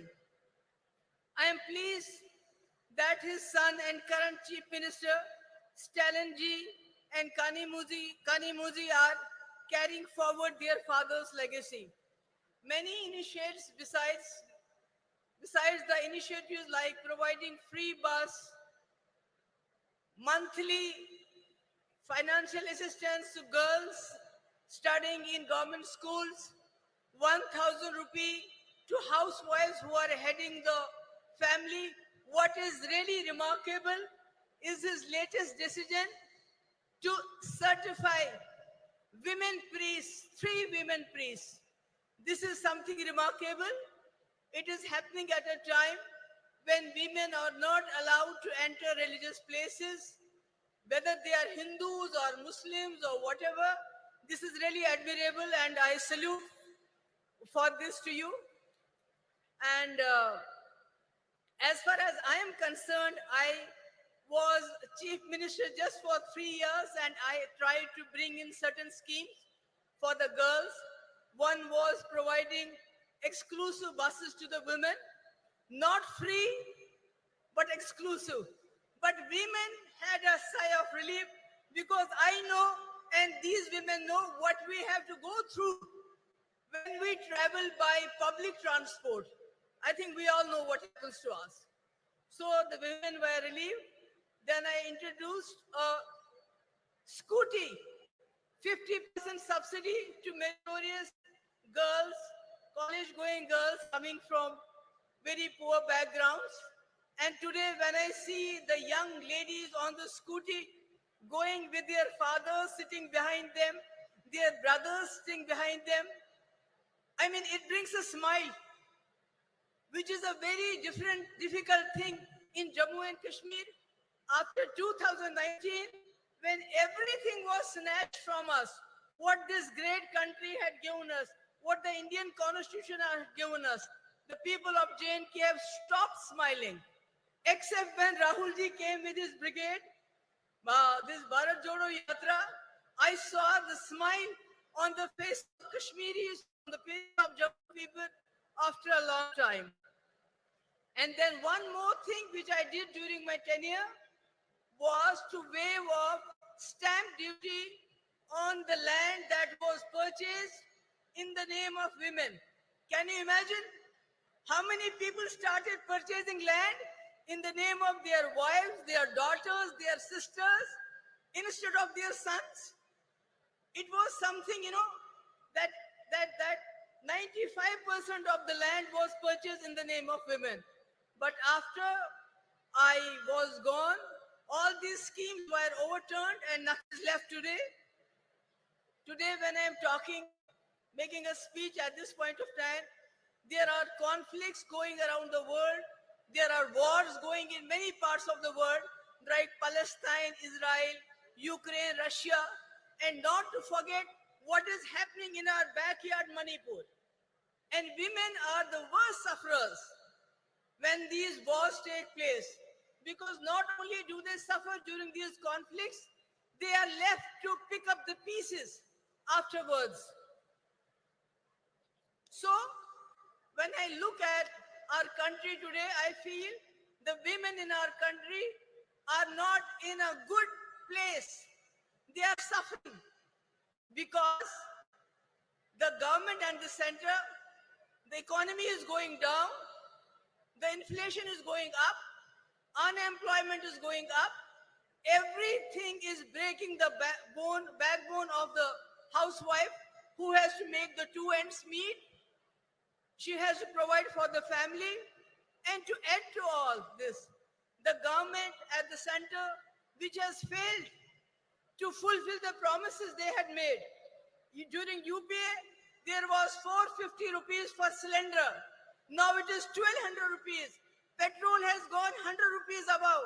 Who is suffering the most? The housewife. And to add to all of this, the present government, the Modi government, is trying to divert the attention from all these problems by their sinister design of injecting hatred, venom into the society through the youngsters of the poorest of poor. These poor boys are encouraged. They are provoked to lynch the people of other communities. They are garlanded. The people, the sons, the daughters of the ruling party are studying good education in and abroad. They are having good jobs, lucrative jobs. They are getting good contracts. And if they don't have a job, then they go and head the sports bodies of our country. But what about the poor children? They are pushed into implementing their sinister agenda of divide between Hindus and Muslims. And this is really tearing apart our society. And again, it has a very, very drastic effect on the women folk. Because any person who commits a crime, he is a criminal. Whether he goes to jail or not, so they are criminalizing the whole society at this point of time. So, my point is that if and when, inshallah, I hope that the India Alliance will come to power, and Rajiv Gandhi ji has already sown the seeds of 33% reservation in panchayats. We have a huge number of women who are ready to take their place in assemblies and parliaments. And I am hopeful once India Alliance comes to power, Rajiv Gandhi's dream will come alive. It will be fulfilled, not like a joke which our Prime Minister played. He signed a check, kept it in his pocket, and told the women folk, we'll cash it sometime in 2047. So, but we're not going to do that. Inshallah, I am hopeful. And at the last, I would like to thank once again Stalinji, Kanimudji, who was personally invited us. And I'm so happy that Sonia ji is here to grace the occasion. And thank you so much for bearing with me. I know I have not been able to, make you understand every word I said, but thank you so much. Thank you ma'am. மதச்சார்பின்மைக்கும் ஜனநாயகத்திற்கும் நம்பிக்கை ஒளியாய் திகழ்பவரும் தலைவர் கலைஞர் அவர்கள் பெரிதும் மதித்த தலைவருமான காங்கிரஸ் கட்சியின் மூத்த தலைவர் அன்னை சோனியா காந்தி அவர்களை வரலாற்று சிறப்பு வாய்ந்த இந்த நிகழ்வில் மாநாட்டு பேருரையாற்ற அன்புடன் அழைக்கிறோம்.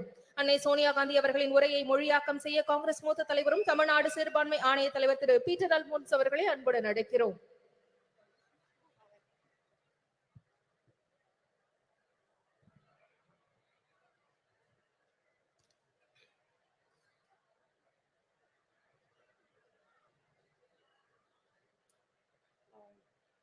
I think it's too high, no? No, leave it.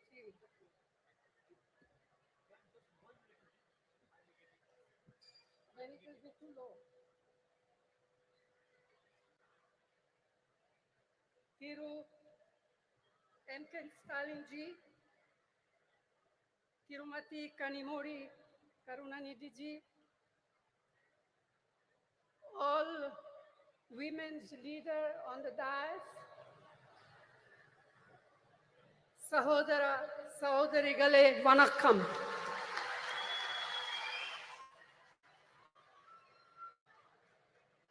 Thank you, Chief Minister of Tamil Nadu, Thiru M.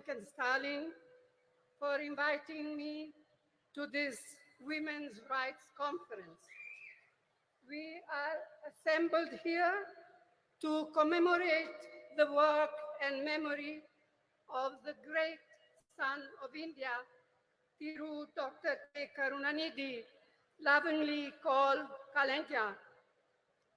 மாண்புமிகு ஸ்டாலின் அவர்களே, அன்பிற்குரிய கனிமொழி அவர்களே, மேடையிலே அமர்ந்திருக்கக்கூடிய மகளிர் தலைவர்களே, இந்த அருமையான நாளில் ஒரு மாபெரும் தலைவருடைய 100 ஆண்டு விழாவை முன்னிட்டு நடத்தப்படுகின்ற இந்த மகளிர் உரிமை மாநாட்டிற்கு என்னை அழைத்த முதலமைச்சர் ஸ்டாலின் அவர்களுக்கு என் நெஞ்சார்ந்த நன்றியினை தெரிவித்துக் கொள்கிறேன். A leader of many talents, a writer, a poet, a journalist, a chief minister of many terms, but above all, a leader who believed deeply in the upliftment of life. தன்னுடைய வாழ்க்கை முழுவதும் ஏழை எளிய மக்களுக்காக உழைத்தவரும் இந்திய தாயின் தவப்புதல்வர்கள் ஒருவரும் நம்மால் அன்போடு கலைஞர் என்று அழைக்கப்படக்கூடியவருமான அருமைக்குரிய தலைவர் கலைஞர் அவர்கள் ஒரு பன்முகத்திறன் கொண்ட ஒரு மாபெரும் தலைவர். ஒரு எழுத்தாளராக, ஒரு பத்திரிகையாளராக, ஒரு முதலமைச்சராக, ஒரு நிர்வாகியாக அவர் ஆற்றிய பணிகள் மகத்தான பணிகள். He believed in equality of all, regardless of faith, caste, language, or religion. And ahead of his time, he was a champion of gender equality, which has now become something of a national movement. மாநிலம், மொழி, சாதி, மத நம்பிக்கை இவற்றிற்கெல்லாம் அப்பாற்பட்டு எல்லோரையும் சமத்துவமாக பார்க்கக்கூடிய ஒரு அருமையான தத்துவத்திலே அவர் நம்பிக்கை கொண்டிருந்தார். தன்னுடைய வாழ்நாளின் போது அதிகமாக பேசப்படாத பால் சமத்துவத்தை அவர் சிந்தித்து அதற்காக போராடுகின்ற ஒரு போராளியாக தன்னை அடையாளப்படுத்திக் கொண்டார்.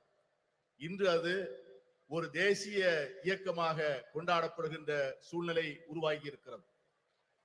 Our women have made India proud in multiple fields and sectors, in spite of the shackles of tradition, patriarchy, and culture that stood on the way.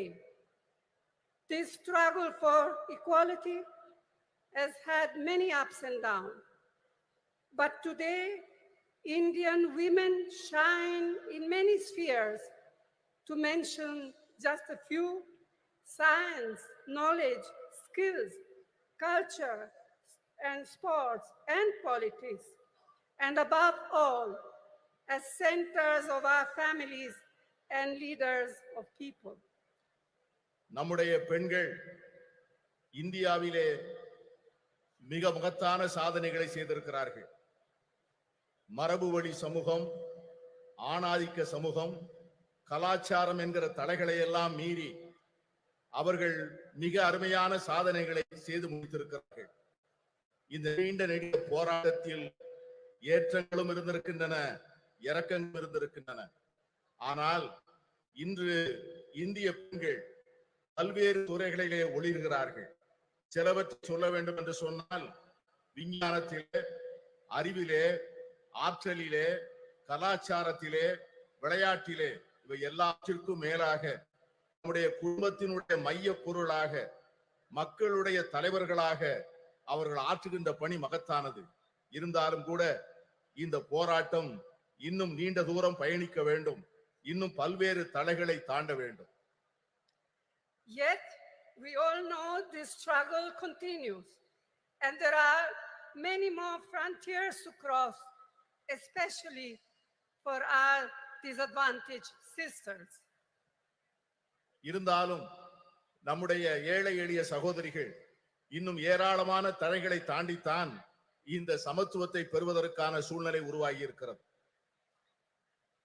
The remarkable non-violent freedom struggle led by Mahatma Gandhi placed a strong emphasis on gender equality. In 1928, the draft constitution was being crafted under the chairmanship of Motilal Nehru, and the Karachi Resolution of 1931, framed by Jawaharlal Nehru. Both these documents championed women's rights, advocating for equal voting rights, political and economic rights, and fair wages. They laid the foundation for women to play an equal role in our nation's building. They embodied the promise of universal suffrage, gender equality, and the socialist equitable society. And this spirit continued when the Constitution of India, under the leadership, chairmanship of Dr. B.R. Ambedkar, was ultimately framed. Mahatma காந்தியின் தலைமையிலே ஏற்றுக்கொள்ளப்பட்ட சாத்வீகமான வன்முறையற்ற சுதந்திர போராட்டம் மகளிர் சமத்துவத்தை முன்னிலைப்படுத்தியது. 1928 அரசியல் சாசன சட்ட வரைவு மோதிலால் நேரு அவர்கள் தலைமையிலான குழு தயார் செய்து அந்த அறிக்கையை சமர்ப்பித்தது. அதற்கு பிறகு கராச்சியிலே நடந்த அகில இந்திய காங்கிரஸ் மாநாட்டில் இந்த தேசத்தினுடைய முதல் பிரதமர் ஜவஹர்லால் நேரு அவர்கள் கராச்சி தீர்மானம் என்கிற பெயரிலே வடிவமைக்கப்பட்ட தீர்மானங்கள், இந்த இரண்டு ஆவணங்களும் பெண்களுடைய உரிமைகளை கொண்டாடுவதிலும் அவர்களுக்கு வாக்குரிமை அளிப்பதிலே சமத்துவம் வழங்கப்பட வேண்டும் என்பதையும், பொருளாதாரத்திலும் அரசியலிலும் செயல்பாடுகளிலே அவர்களுக்கு சரியான பங்கு தரப்பட வேண்டும் என்பதையும் வலியுறுத்தியது. இந்த இரண்டு ஆவணங்களும் தந்த அடிப்படையில் தான் நம்முடைய பெண்கள் ஒரு மிகப்பெரிய ஒரு சமூக மாற்றத்திற்கான முன்னெடுப்பை நோக்கி பார்க்க ஆரம்பித்தார்கள்.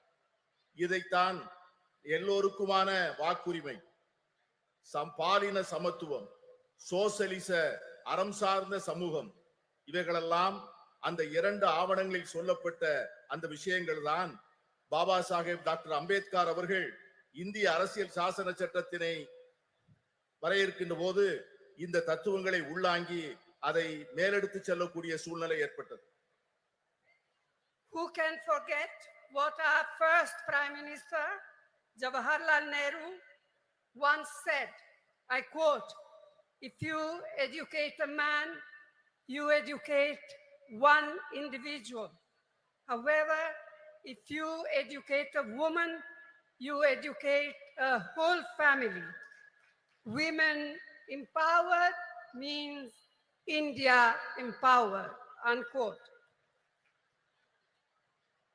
ஒரு பெண்ணை நீ படிக்க வைத்தால், ஒரு ஆணை நீ படிக்க வைத்தால், ஒரு தனி நபரை மட்டும் படிக்க வைக்கிறாய். ஆனால் ஒரு பெண்ணுக்கு கல்வி கொடுத்தால் ஒரு குடும்பத்திற்கே கல்வி கற்றுத் தரப்படுகிறது. மகளிரை அதிகாரப்படுத்தினால் இந்தியாவை அதிகாரப்படுத்துகிறோம் என்கிற ஜவஹர்லால் நேரு அவர்களுடைய வார்த்தைகளை யார் மறக்க முடியும்? And we cannot ever forget the inspiring role Indiramma in showing how a woman can lead with strength, ability, and leadership, combined with a deep sensitivity to the abolition of poverty. அன்னை இந்திரா காந்தி அவர்கள் காண்பித்த தலைமைத்துவம், அவர்கள் காண்பித்த ஆற்றல், அவர்கள் காட்டிய வழிகாட்டுதல் ஒரு பெண் எப்படி தலைமையேற்று செயல்பட முடியும் என்பதற்கான மிகப்பெரிய எடுத்துக்காட்டு. ஏழை எளிய மக்களுக்கான நல்வாழ்வை அளிப்பதற்கும் வறுமையை ஒழிக்க வேண்டும் என்கிற அர்ப்பணிப்போடும் அவர்கள் ஆற்றிய பணியை யாரும் மறக்க முடியாது. Rajiv ji, as we all know, brought in the historic 33% reservation for women in Panchayati Raj and local self-governments. This spurred an entirely new phenomenon of women entering roles of leadership at the grassroots level. Amar Rajiv Gandhi அவர்கள் வரலாற்று புகழ்மிக்க 33 விழுக்காடு இடஒதுக்கீட்டை பெண்களுக்காக பஞ்சாயத்து ராஜ் சட்டத்திலும் உள்ளூர் ஆட்சி அமைப்புகளிலும் கொண்டு வந்தார். அந்த சட்ட திருத்தமானது சமூகத்தினுடைய அடித்தளத்திலே ஒரு மிகப்பெரிய மாற்றத்தை ஏற்படுத்தி பெண்களுக்கு தலைமை பொறுப்புகளை அளித்து ஒரு பெரிய சமூக புரட்சிக்கு வித்திடுகின்ற மிகப்பெரிய திட்டமாக அது அமைந்தது. It was a vital stepping stone towards the reservation on a similar 1/3 of seats in the Lok Sabha, which the Indian National Congress has pioneered in parliament and outside. Rajiv Gandhi அவர்கள் ஏற்படுத்தி கொடுத்த 33 விழுக்காடு இடஒதுக்கீடு தான் இன்று பாராளுமன்றத்திலே மகளிருக்கு 33 விழுக்காடு இடம் ஒதுக்கப்பட வேண்டும் என்கிற சட்டத்தினுடைய முன்னெடுப்பாக அமைந்தது. இந்த சட்டத்தை நிறைவேற்றுவதற்காக இந்திய தேசிய காங்கிரஸ் கட்சி பாராளுமன்றத்திற்குள்ளே பல முயற்சிகளை மேற்கொண்டது. The Women Reservation Bill introduced by the UPA, by UPA 2, was passed by the Rajya Sabha, but a lack of consensus prevented it from being passed in the Lok Sabha. Now, the Women's Reservation Bill has finally been passed due to our relentless persistence, all of us, not just Congress, our relentless persistence and effort. But as we all know, it has still a long way to come. And as Mehboobaji said, and as many of us members of parliament said in our intervention in parliament, when is the bill now going to be implemented? In 1 year, in 2 years, in 3 years? We have no idea. Yes, I can see that some of you men are happy, but we are not. We women are not.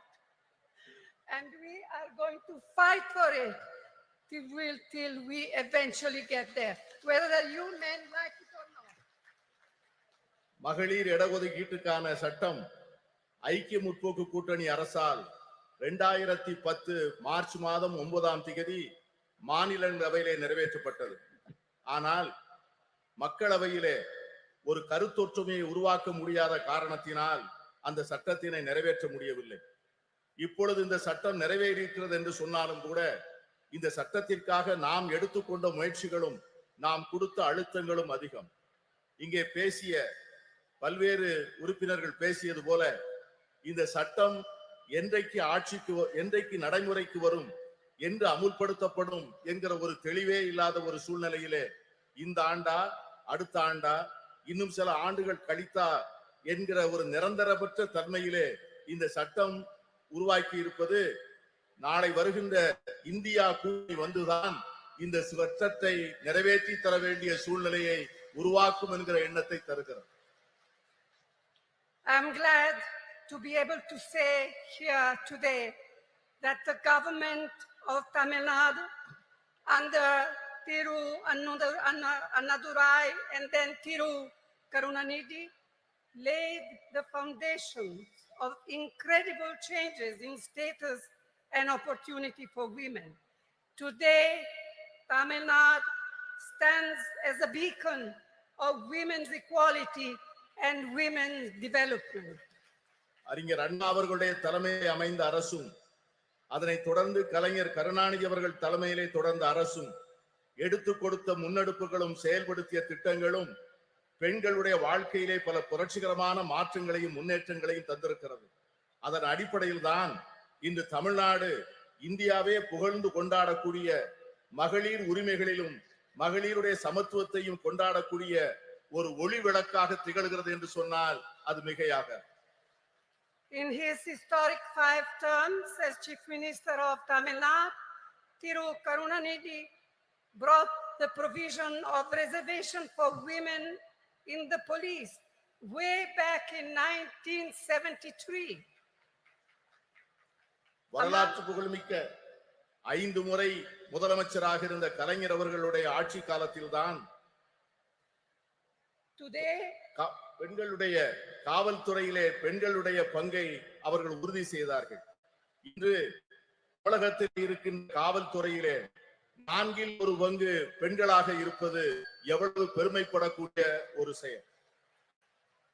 Today, a fourth of its police force, of Tamil Nadu police force, are women. இன்று இருக்கின்ற காவல்துறையினரில் 4 பங்கை சார்ந்தவர்கள் பெண்கள் என்கிற சூழ்நிலை இருக்கிறது.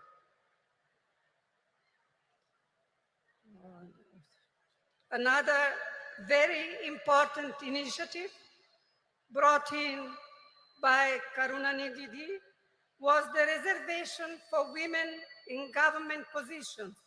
Today, women's participation in government services exceeds 30%. And I am told that just recently, Chief Minister M.K. Stalin has raised it to 40%. And I commend your Chief Minister for this.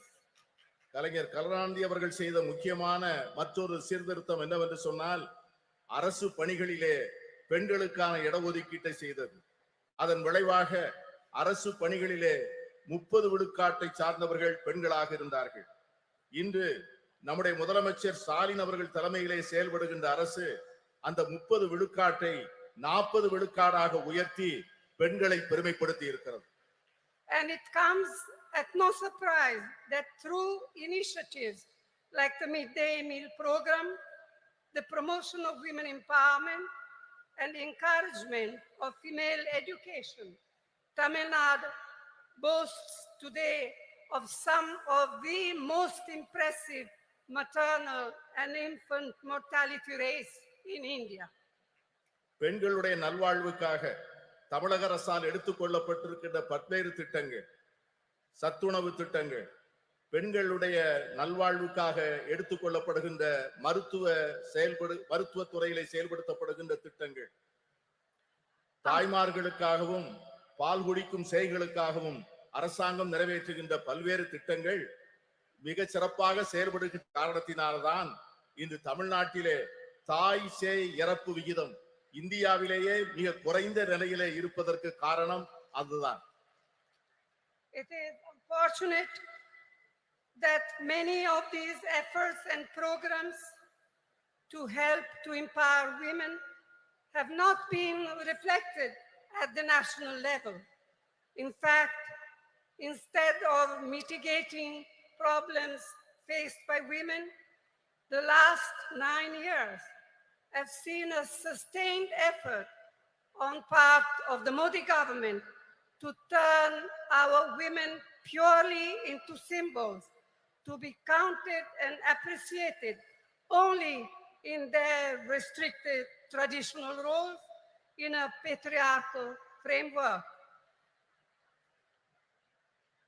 கடந்த சில ஆண்டுகளாக கடந்த 9 ஆண்டுகளாக மோடி அரசினுடைய நடவடிக்கைகள், இந்த நாம் ஏற்றுக்கொண்டிருக்கின்ற திட்டங்கள், நாம் பெற்றுத்தந்த உரிமைகள், கடந்த 70 ஆண்டுகளிலே நாம் செய்த நல்ல முயற்சிகளை எல்லாம் சீரழிக்கின்ற வகையிலே செயல்படுவது நமக்கு ஏற்பட்டிருக்கிற மிகப்பெரிய துரதிர்ஷ்டம். பெண்களை ஒரு அடையாள சின்னமாக மாற்றி பழமையிலும் மரபு வழியிலும் ஏற்கனவே பின்பற்றி வருகின்ற பாரம்பரிய சூழ்நிலையில் மட்டும்தான் பெண்கள் இருக்க வேண்டும் என்று எண்ணுகிறது இந்த அரசை ஒழிய அவர்களுக்காக ஒரு புதிய சுதந்திரத்தையும் உரிமைகளையும் அளிக்க அவர்கள் தயாராக இல்லை. இதை போலத்தான் எல்லா துறைகளிலும் எல்லா சுதந்திரத்திற்கும் சமத்துவத்திற்கும் அறம் சார்ந்த சமுதாயத்திற்குமாக நாம் பெற்ற அனைத்து உரிமைகளையும் கடந்த 9 ஆண்டுகளாக அவைகள் அனைவரும் தொடர்ந்து முறையாக சீரழிக்கப்பட்டு வருவதை நான் சுட்டிக்காட்ட விரும்புகிறேன். I am confident that we, the like-minded parties of the India Alliance, can and will take urgent steps needed to make women's equality a reality. நான் உறுதியாக நம்புகிறேன், நாம் ஏற்பாடு செய்திருக்கிற இந்தியா கூட்டணி என்கிற இந்த அற்புதமான ஏற்பாடு இதை போன்ற சமச்சீரற்ற தன்மைகளை எல்லாம் நீக்கி பெண்களுக்கு உண்மையாகவே அவர்களுக்கு ஒரு சமத்துவ உலகை உருவாக்கி கொடுப்பதற்கான மிக அவசரமான நடவடிக்கைகளை நிச்சயம் மேற்கொள்ளும் என்று நான் உறுதியாக நம்புகிறேன். And it is my fervent hope that we in the India Alliance will see to it that the bill will be implemented as soon as possible. We will all work together to see to it that it happens. நான் உறுதியாக சொல்லுகிறேன், India கூட்டணி என்பது நிச்சயமாக இந்த மகளிர் இடஒதுக்கீட்டுக்கான சட்டத்தை நிறைவேற்றிய தீரும். அதை நிறைவேற்றி ஒரு நல்ல சூழ்நிலையை நாம் ஏற்படுத்திய தீர்வோம். இங்கே குழுமி இருக்கின்ற நாம் அதற்கான உறுதியை எடுத்து அதை நோக்கி செயல்பட வேண்டும் என்று நான் கேட்டுக்கொள்கிறேன். This is our goal. This will be the India Alliance goal, and this is what we women must fight for. If we fight for all together, we shall be victorious. இதை இந்தியா கூட்டணியை சார்ந்த கட்சிகள் நிச்சயமாக செய்யும். நாம் அனைவரும் சேர்ந்து போராடுவோம். நாம் அனைவரும் சேர்ந்து நிச்சயமாக இதனை சாதிப்போம். We shall be victorious. Vetri namade nandri. நன்றியோடு உழைப்போம், வெற்றி நமது. We feel honored by your presence and thank you for your historical address in this historical event, madam. நூற்றாண்டு கண்ட திராவிட இயக்கத்தின் நேர்ச்சியார் தந்தை பெரியார், பேரறிஞர் அண்ணா, தமிழின தலைவர் முன்னறிஞர் கலைஞரின் வழியில் மகளிர் உரிமைகளை பேணி பாதுகாத்து பார் போற்றும் வண்ணம் திராவிட மாடல் ஆட்சியை நடத்தி வரும் திராவிட முன்னேற்ற கழக தலைவர் மிகு தமிழ்நாடு முதலமைச்சர் அவர்களை தலைமை உரையாற்ற அன்புடன் அழைக்கிறோம்.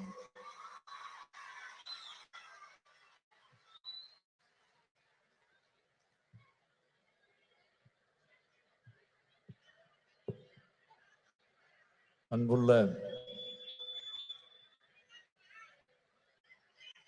முத்தமிழறிஞர் தலைவர் கலைஞர் அவர்களின் நூற்றாண்டு விழா ஒட்டி கழக மகளிரணியின் சார்பில் நடைபெற்றுக் கொண்டிருக்கக்கூடிய மகளிர் உரிமை மாநாட்டில் கலந்து கொண்டு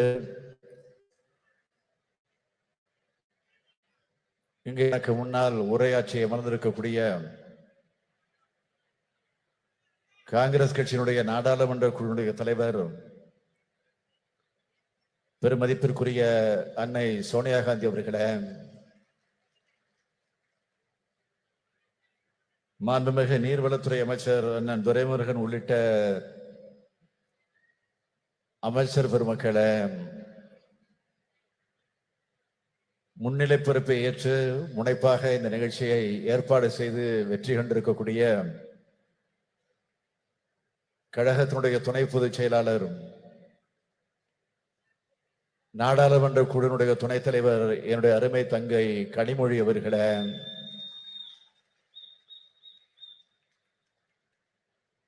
சிறப்பு விருந்தினர்களாக வருகை தந்து சிறப்பித்து உரையாற்றி அமர்ந்திருக்கக்கூடிய மரியாதைக்குரிய திருமதி பிரியங்கா காந்தி அவர்களே, முன்னாள் முதலமைச்சர் திருமதி மெஹபூபா முஃப்தி அவர்களே, திருமதி சுப்ரியா சுலே எம்பி அவர்களே, மாண்புமிகு பீகார் மாநிலத்தினுடைய அமைச்சர் திருமதி லட்சி சிங் அவர்களே, திருமதி சுபாஷினி அலி அவர்களே, திருமதி டிம்பிள் யாதவ் எம்பி அவர்களே, திருமதி ஆனி ராஜா அவர்களே, திருமதி ராக்கி பிட்லன் அவர்களே, திருமதி சுஷ்மிதா தேவ் அவர்களே, திருமதி சுகேஷ் சிங் அவர்களே, நாடாளுமன்ற சட்டமன்ற முன்னாள் இந்நாள் உறுப்பினர்களே, நம்முடைய தோழமை கட்சிகளை சார்ந்திருக்கக்கூடிய முன்னோடிகளே, தலைவர் பெருமக்களே, கழக மகளிரணியின் செயலாளர் திருமதி ஹெலன் டேவிட்சன் அவர்களே, மகளிரணியினுடைய தொண்டரணி செயலாளர் திருமதி நாமக்கல் ராணி அவர்களே, திரளாக திரண்டிருக்கக்கூடிய மகளிரணியை சார்ந்த சகோதரிகளே, உள்ளாட்சி அமைப்பு பிரதிநிதிகளே, அருமை பெரியோர்களே, தாய்மார்களே, இளைஞரணியின் செயலாளர் தம்பி உதயநிதி ஸ்டாலின் அவர்களே, மற்றும் பல்வேறு அணிகளை சார்ந்திருக்கக்கூடிய அமைப்பாளர்களே, துணை அமைப்பாளர்களே, பெரியோர்களே, தாய்மார்களே, தொலைக்காட்சி பத்திரிகை உலக நண்பர்களே, என் உயிரோடு கலந்திருக்கக்கூடிய தலைவர் கலைஞர் அவர்களின் உயிரினும் உயிரான அன்பு உடன்பிறப்புகளே, உங்கள் அனைவருக்கும் என்னுடைய அன்பான வணக்கம்.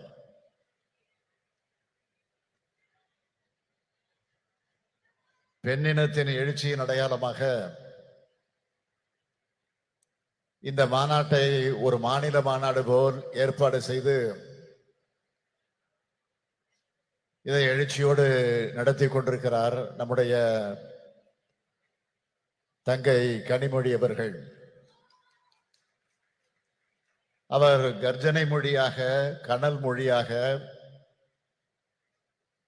இப்போது நாடாளுமன்றத்திலே முழங்கி வருவதை பார்க்கும்போது கழக தலைவராக மட்டுமல்ல, அண்ணனாகவும் இருந்து நான் மிகுந்த பெருமைப்படுகிறேன். இந்த மகளிர் உரிமை மாநாட்டை தடையின்றி ஓடக்கூடிய மாராத்தான் ஓட்டம் போல நம்முடைய மாசு அவர்கள் இதை துணை நின்று ஏற்பாடு செய்திருக்கிறார். அவர் மட்டுமல்ல, நம்முடைய அமைச்சர் செயல் வீரர் தாமு அன்பரசன் அவர்களும் துணை நின்று தன்னுடைய கடமையை நிறைவேற்றி தந்திருக்கிறார். அதற்காக நான் முதலில் அவர்களை எல்லாம் வாழ்த்துகிறேன். மகளிரணியின் செயலாளர் எல்என் டேவிட்சன், மகளிர் தொண்டரணியின் செயலாளர் நாமக்கல் ராணி உள்ளிட்ட மகளிரணி நிர்வாகிகள் அனைவருக்கும் என்னுடைய வாழ்த்துக்களை தெரிவித்துக் கொள்கிறேன். காஷ்மீர் முதல் கன்னியாகுமரி வரை இருக்கக்கூடிய பெரும்பாலான மாநிலத்தை சார்ந்திருக்கக்கூடிய பெண் தலைவர்களை அழைத்து வந்து ஏற்றத்தோடு ஏற்பாடு செய்திருக்கக்கூடிய இந்த மாநாடு இது தமிழ்நாட்டினுடைய பெண்கள் மாநாடாக மட்டுமல்ல, இந்தியாவினுடைய பெண்கள் மாநாடாகவும் நடைபெற்றிருக்கிறது என்பதை நான் பெருமையோடு பதிவு செய்து கொள்ள விரும்புகிறேன். இதுவரை சென்னை சங்கமம் நடத்தி காட்டிய தங்கை கனிமொழி அவர்கள் இப்பொழுது இந்திய சங்கமத்தை நடத்தி காட்டியிருக்கிறார். இதுதான் வித்தியாசம். இதற்கெல்லாம் மகுடம் வைத்தார் போல் அன்னை சோனியா காந்தி அவர்கள் இந்த நிகழ்ச்சிக்கு வருகை தந்திருக்கிறார்கள். நேருவின் மகளே வருக, நிலையான ஆட்சி தருக. 1980 ஆண்டு தலைவர் கலைஞர் அவர்கள் அம்மையார் இந்திரா காந்தி அவர்களை அழைத்து வந்து அந்த வாசகத்தை சுட்டி காட்டி பெருமைப்படுத்தினார். 2024 ஆண்டில் இந்திராவின் மருமகளே வருக, இந்தியாவின் திருமகளே வெல்க என்று வரவேற்றார்கள். தலைவர் கலைஞர் அவர்கள் சொன்னதை போலவே 40 வென்றோம். அகில இந்திய அளவில் காங்கிரஸ் கூட்டணி மகத்தான வெற்றியை பெற்றது. அப்போது தனக்காக காத்திருந்த பிரதமர் பதவியை மறுத்து இந்திய அரசியல்வானில் ஒரு கம்பீர பெண்மணி என நின்றவர் அன்னை சோனியா காந்தி அவர்கள். அப்போது அன்னை சோனியா காந்தி அவர்கள் தான் ஆட்சியை தலைமை வைத்து பிரதமராக வேண்டும் என்று கலைஞர் அவர்கள் முன்மொழிந்தார்கள். அது வரலாறு. தலைவர் கலைஞர் left us to his resting place. Madam Sonia Gandhi sent a letter. She wrote for me, Kalangar's loss is very personal. He always showed me great kindness and consideration which I can never forget. He was like a father figure to me. சொன்னார்.